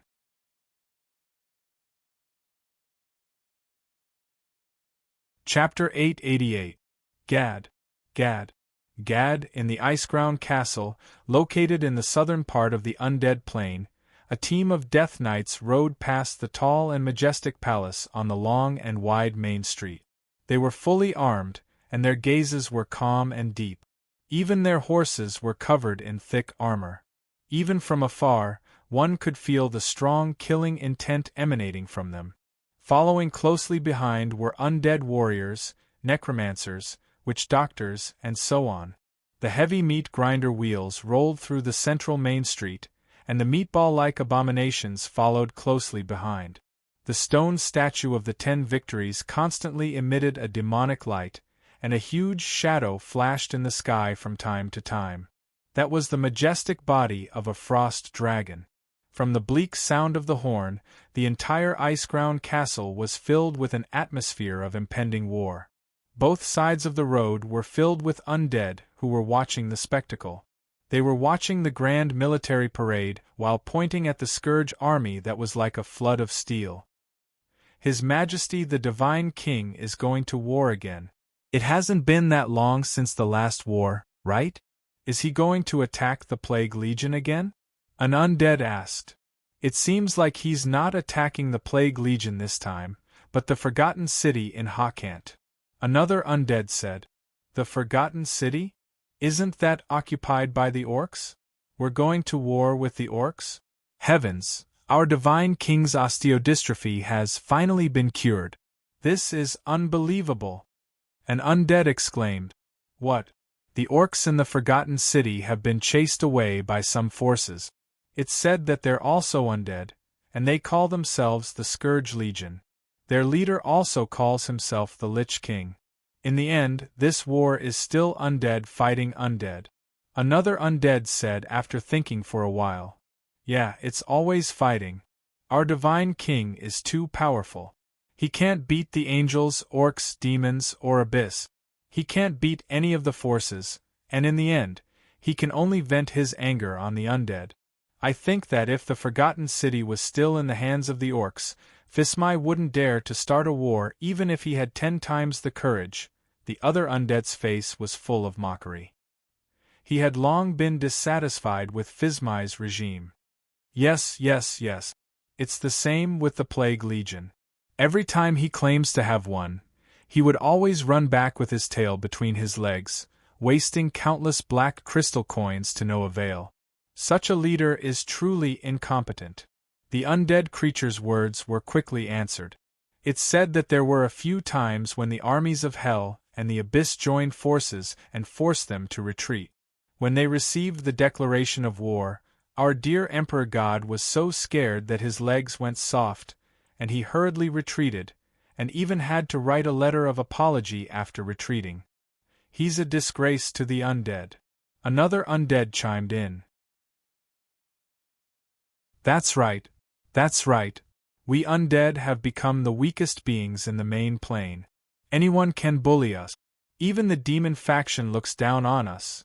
To be honest, I really want to see the Dreadlord of the Plague Legion, Lord Saruman, lead his army back and hang this incompetent lord. At this moment, an undead citizen said indignantly. Shoo! Just as everyone was discussing excitedly, a slightly older undead stopped them. He looked around vigilantly and said in a low voice, Do you guys want to die? Be careful with your words. There are many people around watching. If this reaches His Majesty Fismai's ears, I think even 10 of your heads would be gone. When the crowd heard this, fear appeared in their eyes. They suddenly became silent. Everyone quietly watched the military parade that they had watched countless times. After a while, an undead suddenly shouted, Look! His Majesty the Divine Emperor is coming out. At this moment, a hunched figure appeared on the tall palace's military platform. He had a head full of white hair and wore a black robe. His skinny figure wore a pure gold crown. This was the Emperor God of Calamity, Fismai, the highest leader of the Plague Legion. He walked over confidently and appeared in the grand military parade. It's time for us to cheer, one of the undead said with a bitter smile. They were forcefully dragged into this boring military parade, and this was the only role they could play. Long live His Majesty Emperor God! Long live His Majesty! Fismai stood on the platform with an expressionless face. His eyes were listless as he stared down. Excessive alcohol and women had hollowed out his body. He waved his arms weakly in response to the cheers of tens of thousands of his undead subjects. Although he did not know how many of his subjects' cheers were sincere, he did not care. What Fismai cared about was his power and his identity as the successor of the Plague Legion. When he heard that another successor of the Plague Legion had appeared, it undoubtedly provoked his sensitive nerves. The commander-in-chief of the Plague Legion, Tito, stood beside the Emperor God of Calamity. He was fully armed in his military uniform, and the emblem of a skull was engraved on his shoulder. His figure was not very tall, and his expression was full of majesty. It was a stark contrast to the Emperor God of Calamity who was standing beside him. "Don't you want to reconsider? My dear Commander-in-Chief, is the Staff of Calamity so important to you?" The Emperor God of Calamity waved his hands at the cheering undead subjects below, and said to Tito without turning his head, "As long as you nod, all the glory will still be yours." "I'm sorry, Your Majesty. I think I've made it very clear. I won't do anything to the owner of the Staff of Calamity." Tito shook his head and said calmly and firmly, "Then do you know that to me? This is a form of betrayal. I will execute you." Fismai's eyes narrowed. Fismai narrowed his eyes and turned around abruptly. He glared at Tito with murderous intent in his eyes. "Even though you're the person I trust the most, I still have to do this. This is your right. Your Majesty Emperor God." Tito's expression remained calm, and there was no trace of fear. "But before that, please allow me to go home and bid farewell to my family." Fismai stared at Tito for a while before slowly retracting his gaze. He was a sensitive and suspicious person. Even Tito, who he trusted the most, would not allow him to come within 10 steps of him. Tito could stand shoulder to shoulder with him because he had handed over his godhood. At this moment, he had no power, and was just like an ordinary undead. No, it should be said that he was even weaker than an ordinary undead. Even the undead acolytes were stronger than him. Once he handed over his godhood, he would no longer have any power. His lifespan would also be reduced because he had lost his power, and he would become like an ordinary undead. Fismai knew that it was useless to threaten Tito with death. Since he had handed over his godhood, he was no longer a god, and was destined to die. What Fismai valued was Tito's prestige in the army. Rumble! Rumble! At this moment, a huge rumble sounded from the main street of the Iceground Castle. Fully armed death knights escorted a petite figure as they walked over quickly. Their heavy iron hooves stepped neatly on the ground, causing the entire street to tremble slightly. At this moment, the cheers of the undead subjects reached a climax. Adele! Adele! At this moment, Adele was riding the chariot of death slowly. Her steps were not fast, but each step was firm and powerful. The aura on her body was completely different from before. As soon as she appeared, a powerful aura immediately pressed down like a mountain and sea, causing everyone present to feel suffocated. Adele had inherited Tito's godhood, and the current her was already a god. Adele! Adele! Adele did not respond to the cheers of the people. She walked slowly with a grave expression, and powerful death energy spread out. Some small voices entered her ears. "Adele, who's this guy?" "I don't know, the soldiers told us to shout that. I only know that she's a student of the Scourge Royal Military Academy, and Tito is her mentor." Heavens, has His Majesty gone mad? He actually let a young undead student become the commander-in-chief, and even replace Sir Tito? It's said that Sir Tito personally recommended her. Isn't this too outrageous? Hearing these words, Adele could only smile bitterly. Those people were not wrong. Before today, she was only a student of the Scourge Royal Military Academy, and a small commander of the 13th Death Knight Regiment. Her mentor Tito had made an exception and promoted her. Not to mention the ordinary subjects, even in the army, there were many generals who did not know who she was. All of this was arranged by her mentor. Quietly sensing the power of the godhood from the depths of her soul, Adele could not be happy no matter what. She knew that her mentor had let her inherit the godhood, but the price was his life. Adele knew some rumors about the discord between His Majesty God King Fismai and Professor Tito, so before accepting this mission, Adele repeatedly asked God King Fismai to guarantee Professor Tito's safety, at least for his limited life. His Majesty the Divine Emperor had agreed, and Adele appeared in the square of the army ceremony as the commander-in-chief. Fismai's heart was filled with murderous intent, but he did not. This was included in his promise to Adele. This female Death Knight with the godhood was much more difficult to deal with than Tito, who had been loyal to him all his life. Fismai did not know what Tito meant, but he was confident that he could turn an ordinary student of the Scourge Royal Military Academy into a new Tito. Stronger and more loyal than Tito. Adele walked to the center of the parade square and jumped off her warhorse. She took off her helmet, and her long hair fluttered in the wind. At this moment, the entire parade square quieted down. Countless eyes stared at the tall figure in the center of the square. Adele took a step forward, her face sacred and solemn. She knelt on one knee towards the Divine Emperor of Scourge on the high platform, and her low voice spread far and wide through the divine power of death. I, Death Knight Adele, swear in the name of a knight that I am loyal to His Majesty the Divine Emperor of Scourge, His Majesty the Divine Emperor of Scourge, whom I have revered all my life. I will abide by my heart and will have no regrets. If I break this oath, may the long sword in my hand abandon my soul and be banished to depravity forever. I accept your allegiance. Your Highness Adele, may you achieve a glorious victory in this battle. Fismai said slowly. At this moment, Adele raised her head, and her gaze slowly swept across the Divine Emperor Fismai and fixed on Professor Tito beside him. She took a deep breath and raised her voice at the same time. Long live His Majesty the Divine Emperor! Long live His Majesty the Divine Emperor!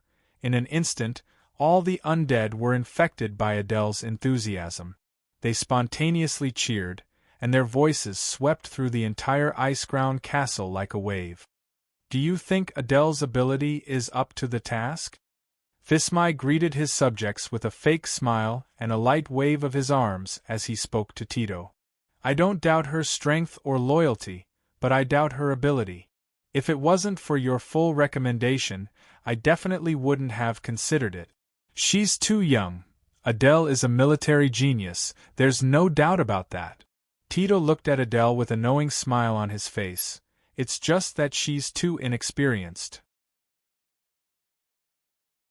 I'm worried that she won't be able to convince the masses, but I believe she can solve this problem. Fismai didn't say anything.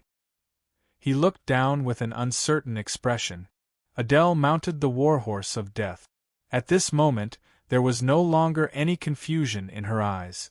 There was no longer any hesitation. She suddenly pulled the reins. Let's go.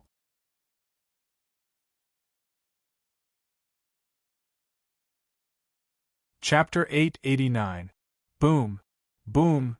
At this moment in the Crying Valley, the situation was chaotic. Everyone had lost their minds and fell into a frenzy of killing. Even though Ron's strength had reached the level of a god, he could not stop all this. He hardened his heart, and killed many of the undead who were once loyal to him. However, more undead rushed towards him with weapons in their hands. Their faces were full of hatred and madness. What should I do? Ron forced himself to calm down and quickly thought of countermeasures. At this time, he saw a familiar figure. Jed. He is Jed. Jed did not go forward to fight. He stood in the crowd and commanded the undead, whose souls were occupied, to launch wave after wave of attacks. He was the first undead whose body was occupied by the undead dragon. Could it be that the true soul of the undead dragon is in his body? Ron thought hard. Not long after, his eyebrows gradually relaxed. That's it. Ron made up his mind and vowed to kill this guy completely. Boom! An extremely cold breath instantly enveloped Jed, and then spread out at a very fast speed. With Jed as the center, all the undead in the surrounding area were affected. Jed's speed slowed down significantly. He glanced at Ron and his anthropomorphic eyes contained fear. A divine-level beast had basic intelligence. When he saw Ron, he knew that the other party was an enemy he could not afford to provoke. At this moment, the only thing he could think of was to escape. "Where do you think you're going?" Ron shouted and chased with the scourge staff in his hand. Jed's escape confirmed Ron's speculation. It must be the undead dragon without a doubt. Jed was a little panicked. He growled and the undead whose souls were occupied by him suddenly surrounded him. Kill, a murderous intent flashed in Ron's eyes. At this moment, he was no longer merciful. Boom! Boom! Dozens of undead suddenly fell into a pool of blood. With Ron's current strength, even a god master could easily kill him. He stared at his target and chased after Jed. Roar! With nowhere to run, the undead dragon became even more ferocious. It let out a low roar and pounced on Ron. Die! Ron coldly snorted, and an enormous amount of divine energy of death gushed out like a flood. Jed roared. At this time, a beam of cyan light suddenly appeared in its eyes, like a sharp arrow, quickly shooting towards Ron's head. What? That beam of light came too fast, and Ron didn't have time to dodge.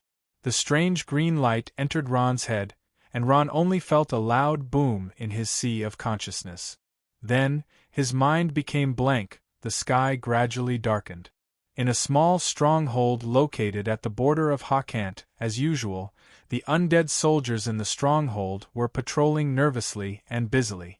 Teams of fully armed soldiers walked past. Their iron boots stepped on the hard bluestone slabs, making a caw-caw sound which was very ear-piercing in the silent night. All of you brace yourselves. Madame Gloria will be coming to inspect our stronghold in the next few days. If there's any problem, I will tear you apart, extract your souls, and make them into a lamp and put it in the latrine. The commander of the stronghold, a tall undead warrior with a fierce face, stood at a high place.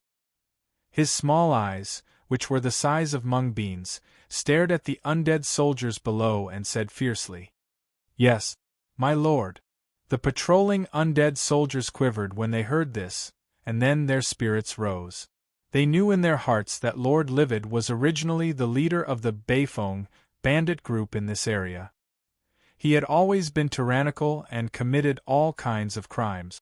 Later, he surrendered to Ron's scourge and guarded this stronghold. This guy was a master who did what he said.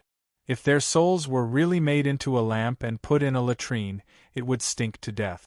Seeing that the soldiers were in high spirits, Livid smiled with satisfaction and slowly retracted his gaze. "Lord Livid, that's it?" At this time, the adjutant standing beside Livid, a middle-aged necromancer, smiled bitterly and said, "The Beifong bandit group, that's it." Livid straightforwardly spread out his hands. "Fail, we are old friends. I know what you're thinking, but I'm sorry to tell you. The Beifong bandit group is no more. I am now the commander of the Scourge's 74th Division." Livid said with a serious face, "Don't mention the Beifong bandit group anymore, I know. Fail smiled embarrassedly, "I just don't like Cronia. This fellow. Isn't she the leader of the Shadow Bandit group? In terms of overall strength, perhaps she can't even compare to us. Why? Why do we still have to listen to her in the end? She was one of the earliest people who pledged loyalty to Ron, Lich King. This is something that can't be helped." Livid muttered to himself and smiled, "But I believe that with my strength, replacing Cronia is a definite matter. As for the Lich King, he will see my ability and loyalty sooner or later." But Fail did not give up and continued, "With our Beifong bandit group strength, we have many more choices. Why don't we choose the other side? For example, the one in the ice-crowned castle. Isn't he also a member of the Scourge? You mean Fismare? That fellow who calls himself the Scourge God Emperor? Livid laughed coldly. That's not as good as Lord Ron. At least he is the legal successor and has the Scourge God's staff. Fail went silent for a while before raising his head and smiling. Since the leader has already made up his mind, I have nothing else to say. I'll leave first to take care of some matters. Go. Livid smiled and patted Fail's shoulder. You have been with me for a long time and have always been my most loyal subordinate. If there are benefits, I won't forget you. Thank you, my lord. Fail smiled politely and bowed before turning to leave. Livid watched as Fail left. His smile stiffened and a murderous look appeared in his eyes. Suddenly, he was startled and gripped the hilt of his sword tightly. His tall body shrunk like a leopard. He looked around and said unhappily, "Come out. He's already gone so far, what's the point of hiding? Livid, you haven't changed at all. You're always so vigilant. It's really difficult to take advantage of you." A black fog appeared out of thin air. Accompanied by a chuckle, Cronia's figure slowly appeared in front of Livid. "Forget it." Livid rolled his eyes at her.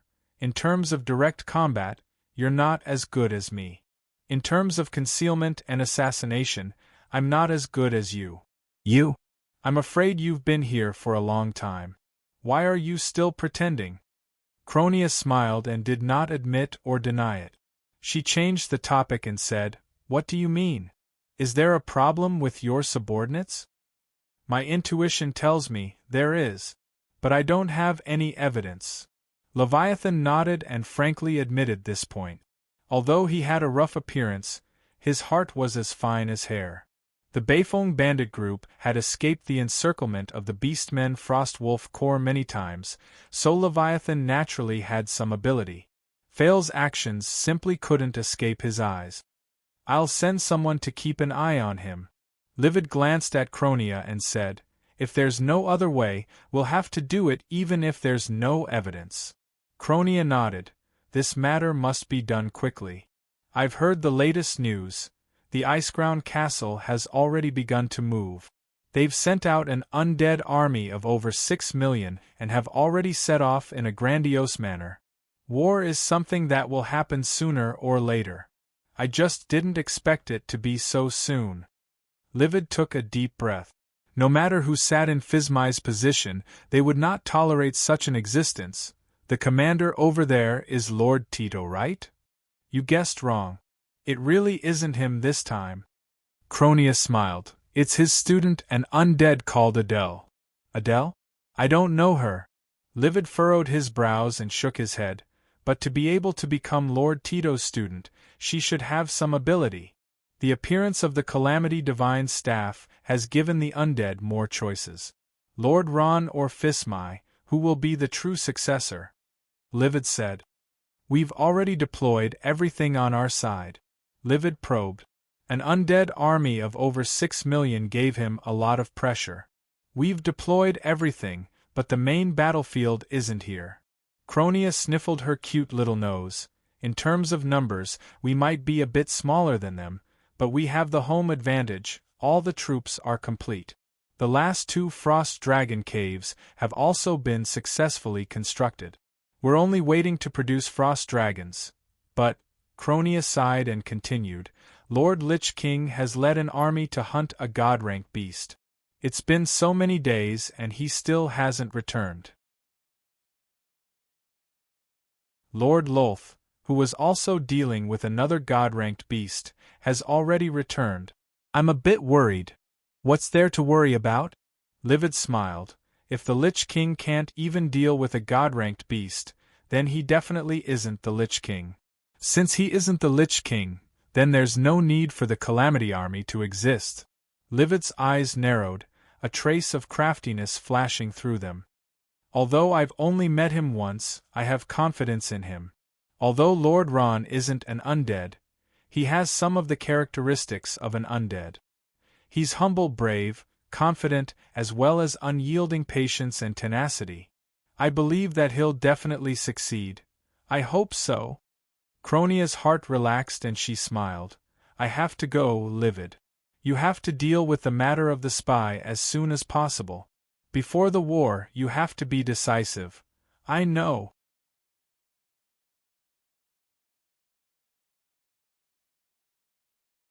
Chapter 890. How was it?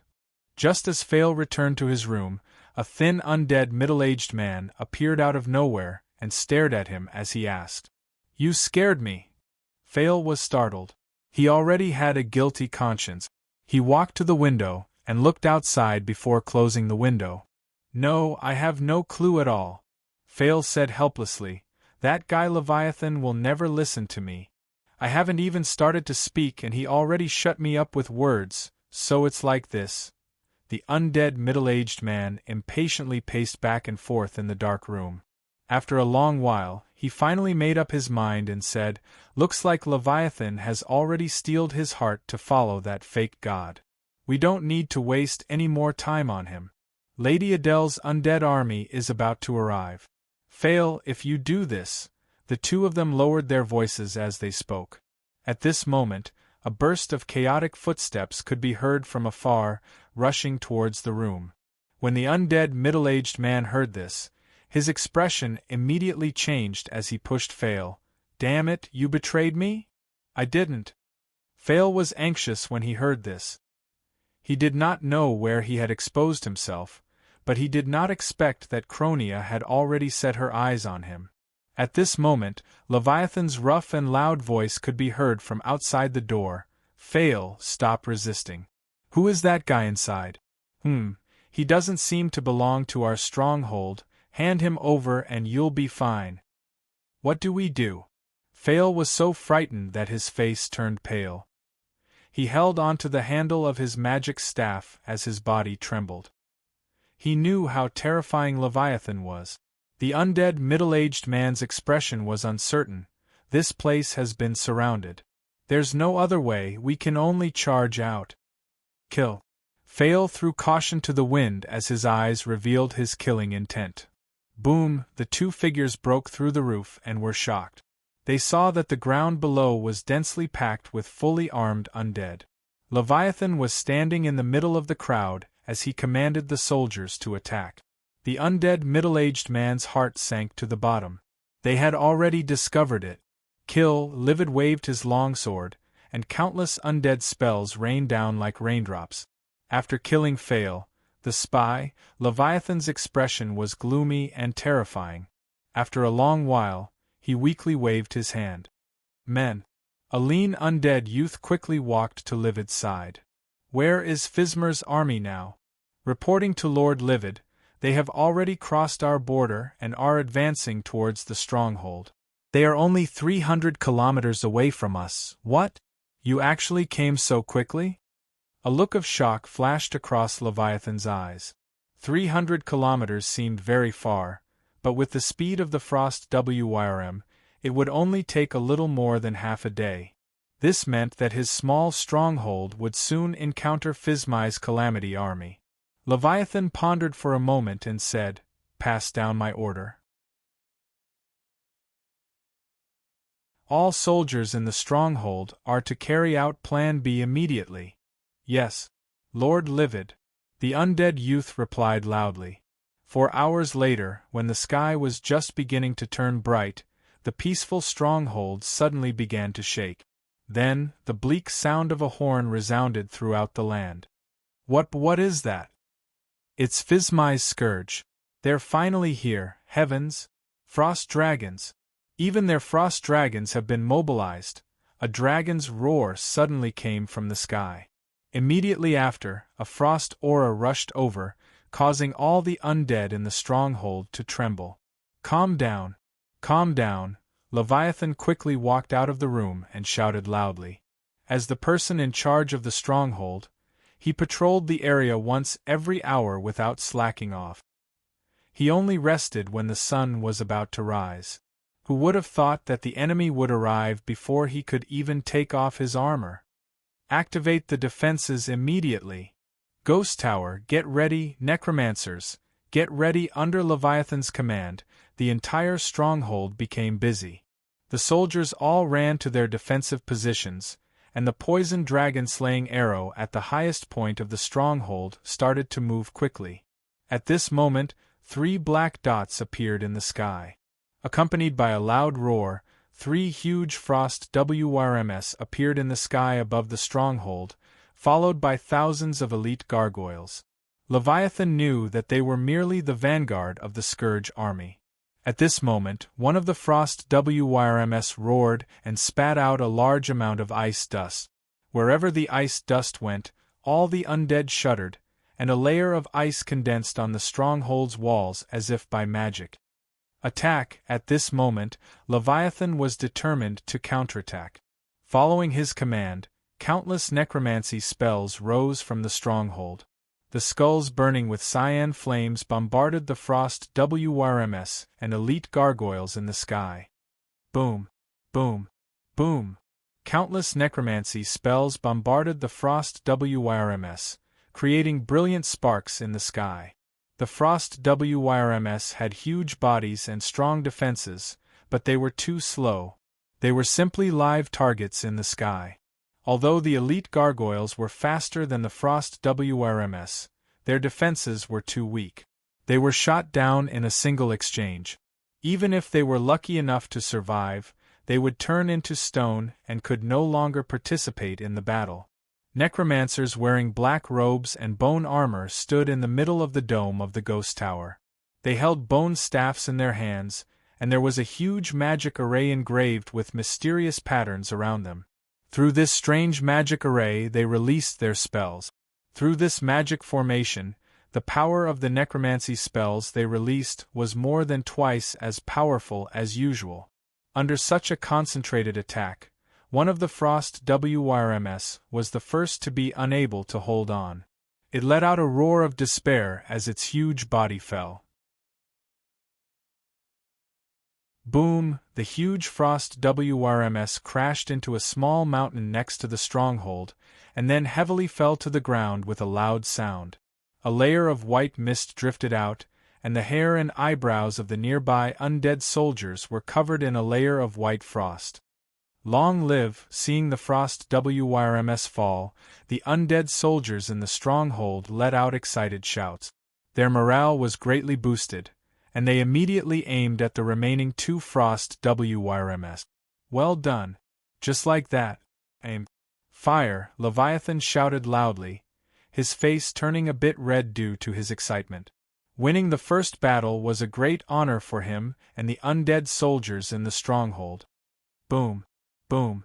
Boom! The battle continued. Flames and ice intersected in the sky, and it was extremely intense. To Leviathan, it was extremely disadvantageous for his side to not have a strong air force in the stronghold. However, it was impossible for him to break through this heavily defended stronghold with just the air force. Soon, the second frost WRMs fell.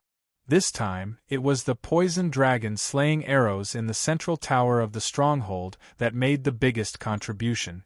These defensive tools were extremely slow to activate and reload, and a single shot was enough to heavily injure the frost WRMs. The undead soldiers controlling the poison dragon slaying arrows were very clear that these expensive and rare poison dragon slaying arrows couldn't be wasted on those weak gargoyles. Their target was the frost WRMs. Well done, little guys, Leviathan excitedly shouted at the undead soldiers in the central tower of the stronghold. After this battle, I will personally ask Sir Lich King to reward you. Kill! The undead soldier's aura was like a rainbow. He quickly turned the mechanism and aimed at the last frost WRMs. A huge arrow covered in black flames pierced through the air, whistling through the air as it flew. On a small hill to the side, the commander of the Scourge army, Adele, silently watched the battle in the stronghold, not saying a word for a long time. The battle situation was unfavorable for their side, but Adele didn't want to interfere. She didn't want to immediately break through this stronghold that was as sturdy as a stone statue. Her goal was to probe, to find out the opponent's true strength. Indeed, from the results, the strength of this scourge army that came out of nowhere far exceeded Adele's expectations. The entire stronghold's attacks were neat and orderly. Even though they didn't have a strong air force and only relied on ground defense, they were still able to fight well. This stronghold's commander wasn't an idiot.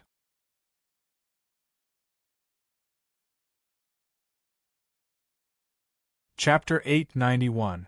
Heh, my dear Commander-in-Chief, what are you thinking about? Following the sound of a pleasant voice, a graceful figure suddenly appeared behind Adele.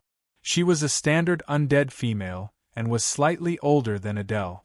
She wore an extremely tight black necromancer robe that accentuated her well-proportioned figure, enough to make most women jealous.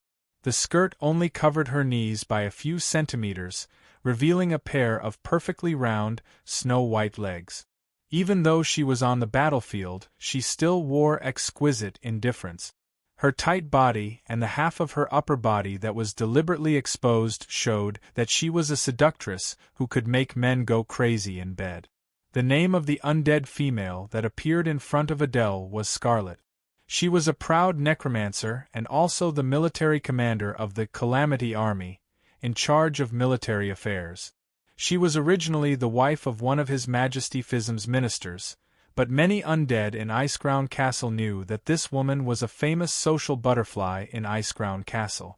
She had close relations with many important figures in the Calamity Dynasty, and even the highest symbol of the Calamity Dynasty, His Majesty Phizm, were so-called father and daughter. However, Adele knew that her true identity was actually His Majesty Phizm's lover. "You've come." Adele frowned and nodded as a greeting. She didn't have much of a good impression of this woman to begin with. She knew that this woman had been sent by His Majesty Phizm to monitor her. In the end, His Majesty Phizm still didn't feel at ease with her. Scarlet's pair of beautiful eyes rested on Adele's face for a short while before turning away. Ever since she had seen Adele for the first time, she had been filled with hostility towards Adele. Adele's background, status, strength, and so on were all things that she could only hope to reach. More importantly, Adele was younger than her and prettier than her. This was something that Scarlet couldn't tolerate no matter what. Ever since the expedition, Scarlet had been thinking of ways to properly deal with Adele. As the military commander, she had the authority to directly report to the Calamity Emperor Phizm. However, along the way, Adele didn't even speak to her, let alone report to her. She treated her like air, which made Scarlet so angry that she almost went crazy. However, she couldn't do anything to Adele. She only had the authority to supervise, but not to punish. As the successor of the Commander-in-Chief of the Calamity Army, Sir Tito, only His Majesty Phizm had the authority to punish Adele. Although the Frost Dragons are powerful, it's impossible to take down a heavily guarded stronghold with just an air force. Madame Adele, as a top student of the Calamity Army's Royal Military Academy and a proud disciple of Sir Tito, you should understand this principle. At this moment, Scarlet's eyes turned and she smiled. At this moment, she turned her head and carefully observed the reaction on Adele's face. Adele only made a soft sound and didn't comment on Scarlet's words. The other party's cold attitude made Scarlet's heart burn with anger. She said in a more serious tone, "Madam Commander-in-Chief, I think we should send ground troops now." Adele frowned, appearing somewhat dissatisfied. Scarlet's words had obviously overstepped her authority, but she still suppressed the anger in her heart. "Wait a little longer." "What, we have to wait a little longer?" When Scarlet heard this, she jumped up in anger. She raised her voice, "Madam Commander-in-Chief, we've already lost 2 of the 3 frost dragons we sent out. There's only one left that's struggling bitterly.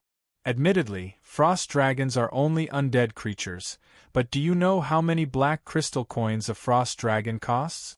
You're seriously being irresponsible for the war. Madam Commander-in-Chief, please take back your accusations. This battle is under my command. I don't need to explain to you what I want to do. Adele finally couldn't hold it in any longer and retorted with a sneer.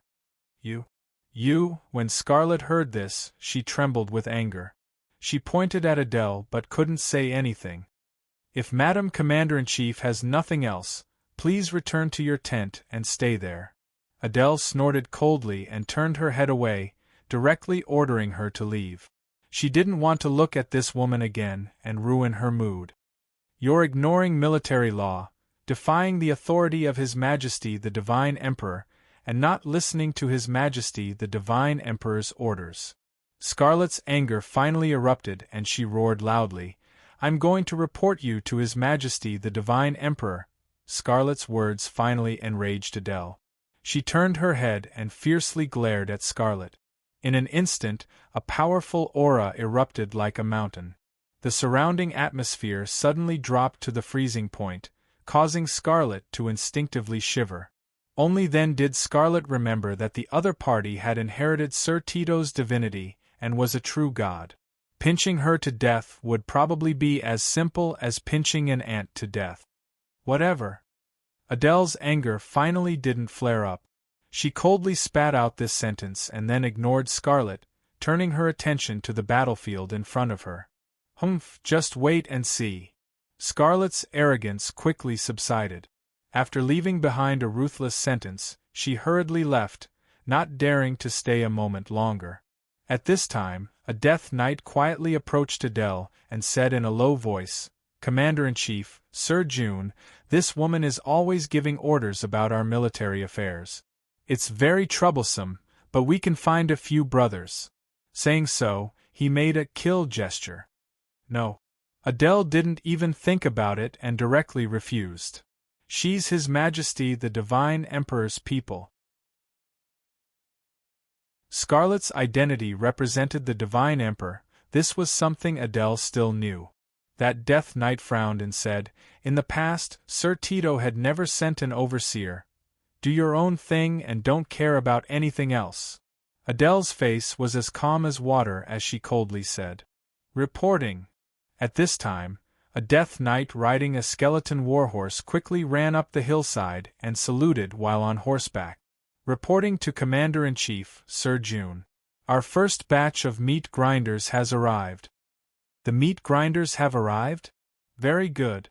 Adele's eyebrows lightly raised, unable to conceal the joy on her face. Roar. Following a miserable cry in the sky, the last frost dragon finally fell, causing the undead soldiers in the stronghold to burst into cheers.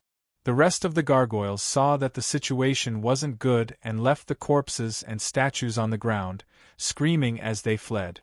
We've won. The undead in the stronghold raised their weapons and shouted loudly.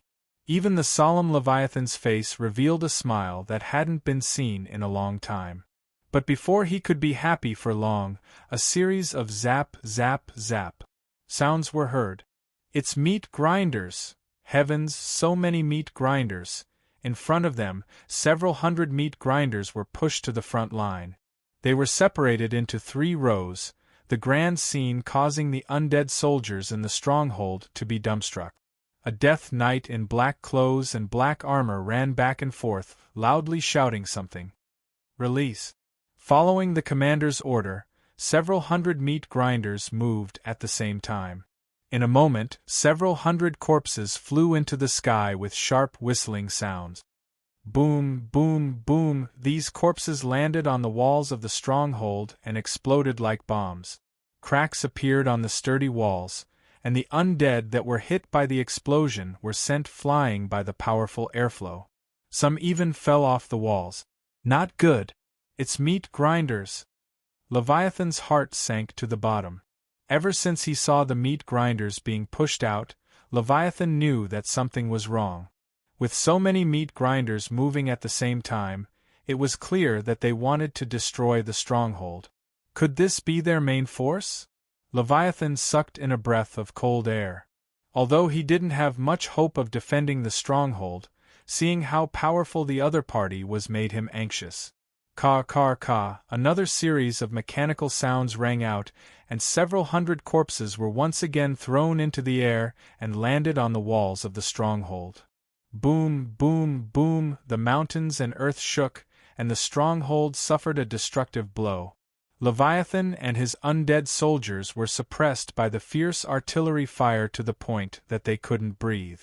Several ghost towers were bombarded, and green flames burned fiercely. The poisoned dragon-slaying arrow, at the highest tower in the center of the stronghold, was cut in half by a few cannonballs, and fell down with huge flames. The meat grinders were the nemesis of the stronghold. Unless there was a powerful air force, there was no way to counterattack. Or if there was a powerful cavalry unit, the slow meat grinders wouldn't be a match for the cavalry. But at this moment Leviathan, who didn't have an air force or a powerful cavalry unit, could only watch and do nothing.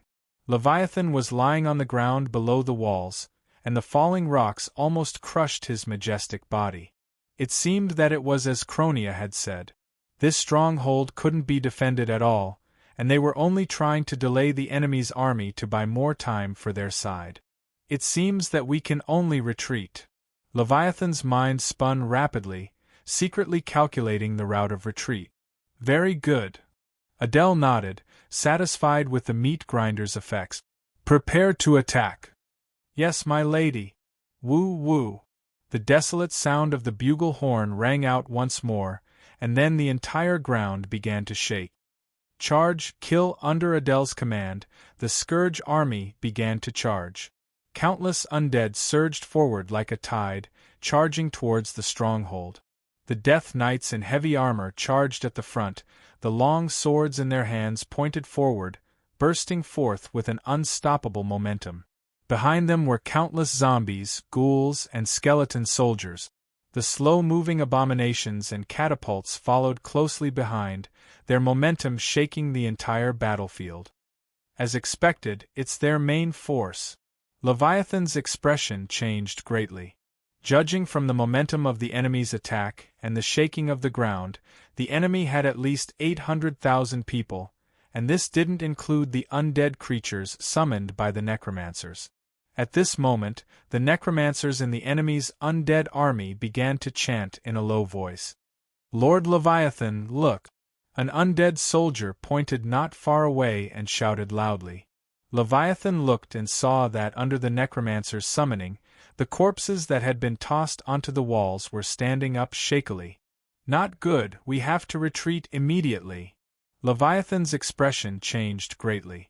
This was no longer a matter of whether they should retreat or not. If they delayed any longer, they might not even be able to leave. Rumble, Leviathan had just led the remaining undead out of the stronghold when the stronghold fell. A huge fire ignited on top of the walls, and the raging flames reflected the horizon red. We will definitely return. Leviathan rode on a huge skeletal warhorse. The flames reflected on his face, revealing a calm and unswerving determination. He fiercely pulled on the reins.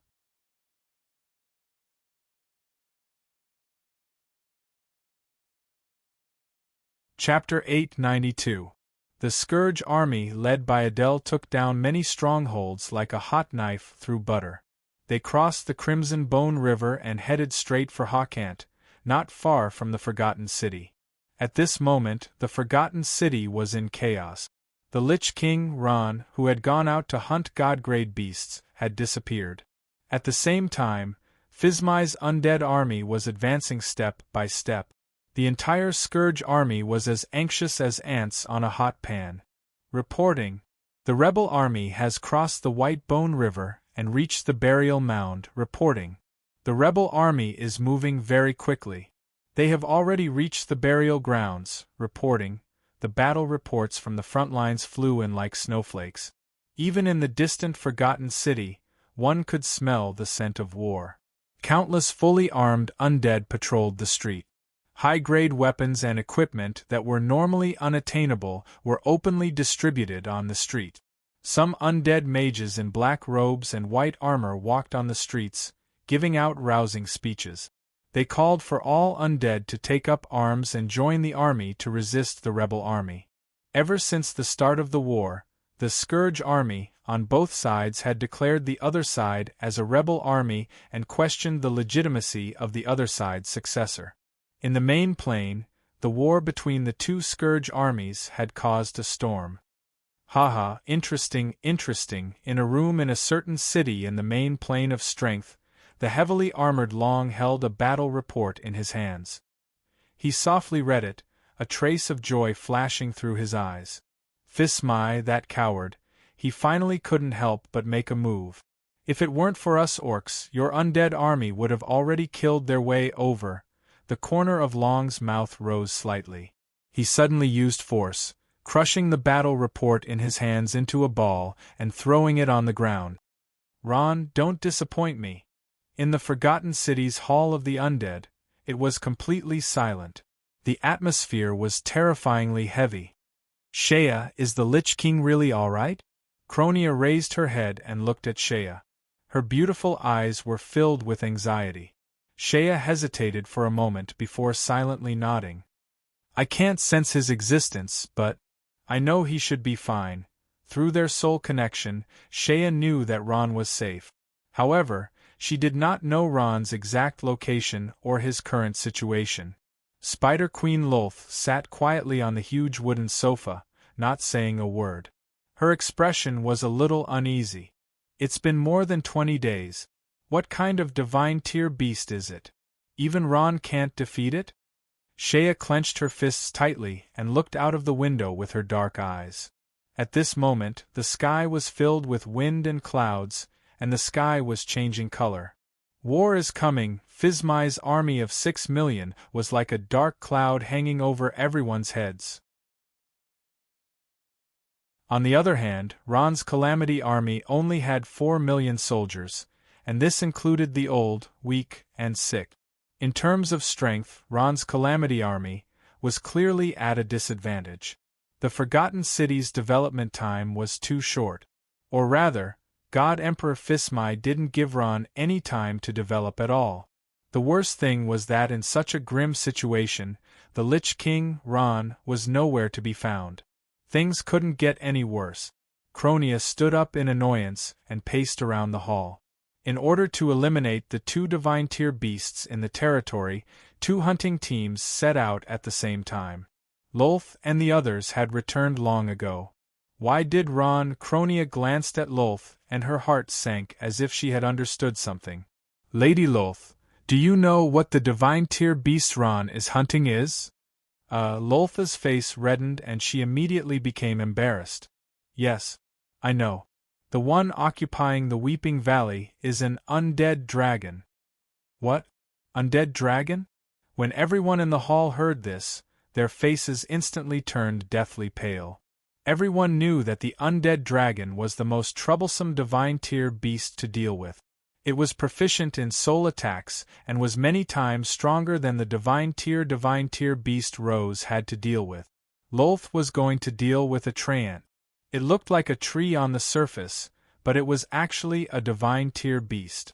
It liked to disguise itself as a tree and attack the undead or other beasts that passed by. It was extremely powerful. However, this divine tier treant paled in comparison to the undead dragon. As long as the undead had a normal mind, they wouldn't be willing to deal with an undead dragon that had countless offensive methods and strange soul attack. What? You already knew? Then why didn't you say anything? Why did you just watch as Ron went to his death? Shea was furious. She slammed her fist on the table with a bang, and the hard stone table immediately shattered into pieces. She glared fiercely at the Spider Queen Lolth, her eyes almost spitting fire. I actually didn't have a choice, Lolth sighed, her face full of sadness. With my strength, I can't deal with the undead dragon at all. I can deal with that treant, but, actually, I should have told him. I'm sorry. For the sake of her senseless pride, Lolth chose to hide the truth without any sense of loyalty. However, this action put Ron in danger. She had originally estimated that Ron, who had obtained the Lich King's inheritance, would be able to easily deal with the undead dragon and return victorious. However, it seemed that she had underestimated this divine tier beast. At this moment, Loltha's heart was filled with regret. You bastard!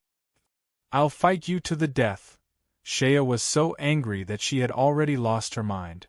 At this moment, she seemed to have forgotten that the other party was a powerful deity. She suddenly drew her sword and slashed at Lolth. Strangely, the powerful Spider Queen didn't dodge or evade. She stood there like a fool, not moving at all. Ding! A loud sound rang out. The sword struck, but it was blocked by Cronia. Shea, calm down. Cronia said anxiously. We can basically confirm that Ron's life isn't in danger. It's just that he might have been delayed by some matters. Moreover, even if Ron unfortunately dies in battle, can't we still use the Dark Altar to revive him? Hearing Cronia's words, Shea calmed down a little. She glared fiercely at the Spider Queen Lolth, but didn't say a word and put away her sword. That's right. Cronia let out a sigh of relief, a trace of a smile on her face. Now that the war is about to begin, we shouldn't have internal strife. Only by working together can we defeat them. At this moment, Lolth, who was standing behind Cronia, suddenly stood up and walked out without saying a word. Cronia and Shea were stunned and looked at each other. Cronia couldn't help but ask, Lady Lolth, where are you going? The war is coming. Lolth stood still and quietly looked at the distant sky. She turned her head and smiled at the two. I can't deny that. I have indeed done something foolish and caused Lord Ron to fall into some kind of danger. Then let me bear this responsibility alone. Let me fight in the Battle of Talas. A calm voice echoed in the Hall of the Dead, revealing traces of determination. You're tuning in to the Phoenix Knights YouTube channel. Don't forget to subscribe and join us on this journey to catch the most captivating stories.